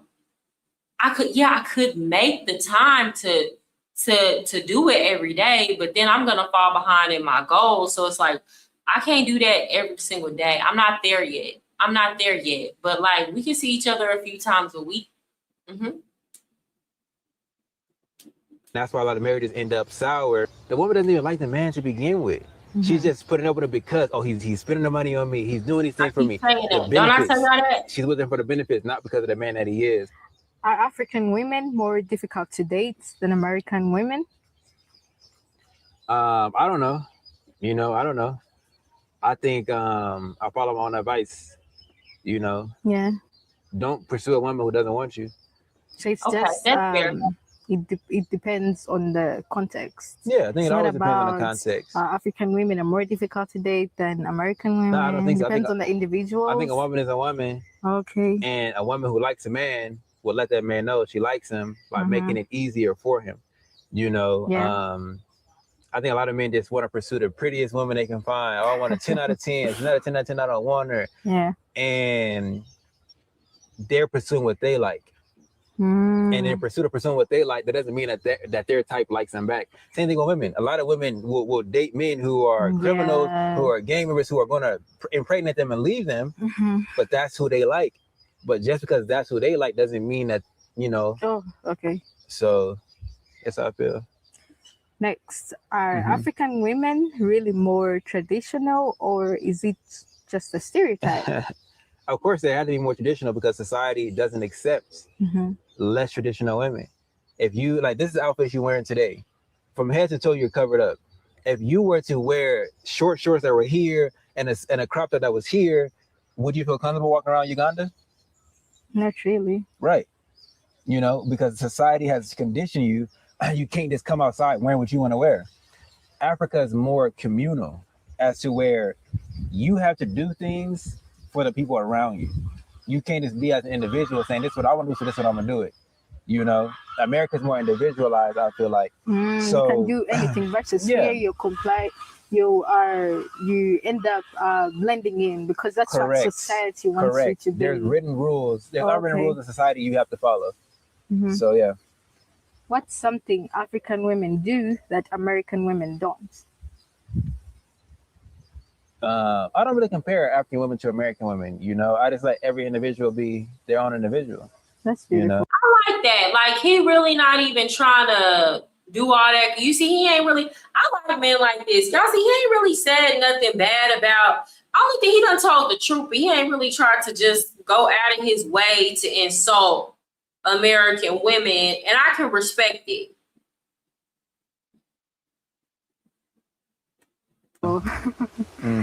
Okay. What's I wanted to ask this one. What's one thing you love about African women that American women could learn? But then it seems more like comparison. Yeah, it's more like comparison. And I'm not one of those people who I don't have bad experience with Black American women. You know, I didn't be like, oh, I hate the way they're treating me, so I'm going to come over here to get an African woman. No, the first 4 years of me being abroad, it was zero about dating, nothing about dating. It was just my lifestyle was bringing me here, you know, and then a natural consequence of being a human, a man, is you're going to date. So it wasn't as if I said, okay, I'm coming to Africa to date. To get an African woman. Yes. It was just more so, it's a natural consequence of me living in Africa. I'm going to date African women. And of course, I did come to Uganda specifically for women because I didn't want an Egyptian woman, you know. But as far as this me being in Africa, it was just like, where am I going to date within a continent? I see. I wonder why you don't want an Egyptian This woman. culture expects men to spend more money. Okay, well, of course, the average wage in Africa, in most African countries, is far less. In every African country, actually, is far less than the average wage in America. So if a woman says to pay my rent in Uganda, you might be spending 800,000 shillings. If a woman says pay my rent in America, you might be spending $2,000-$3,000, right? Guys, this is a very interesting topic of conversation, but so and I'm loving the dialogue. We're gonna have to continue this another day. This is very interesting. It's almost 1 o'clock in the morning where I'm at, so I have to get going. But for those of y'all who would either like to move abroad or you would like to book a consultation with me for your dating problems, a lot of y'all men have a problem with your chicks and you need somebody to listen to you, help you work through a situation. I got you. My email address is located in the description box. Shoot me an email and I will let you know if I can help you or not, and I'll be happy to work with you. Okay, with that said, guys, before y'all head on out, please hit the like and subscribe button. I will be back on tomorrow about the same time, about 9 o'clock in the evening, and I'll see y'all next time. Goodbye.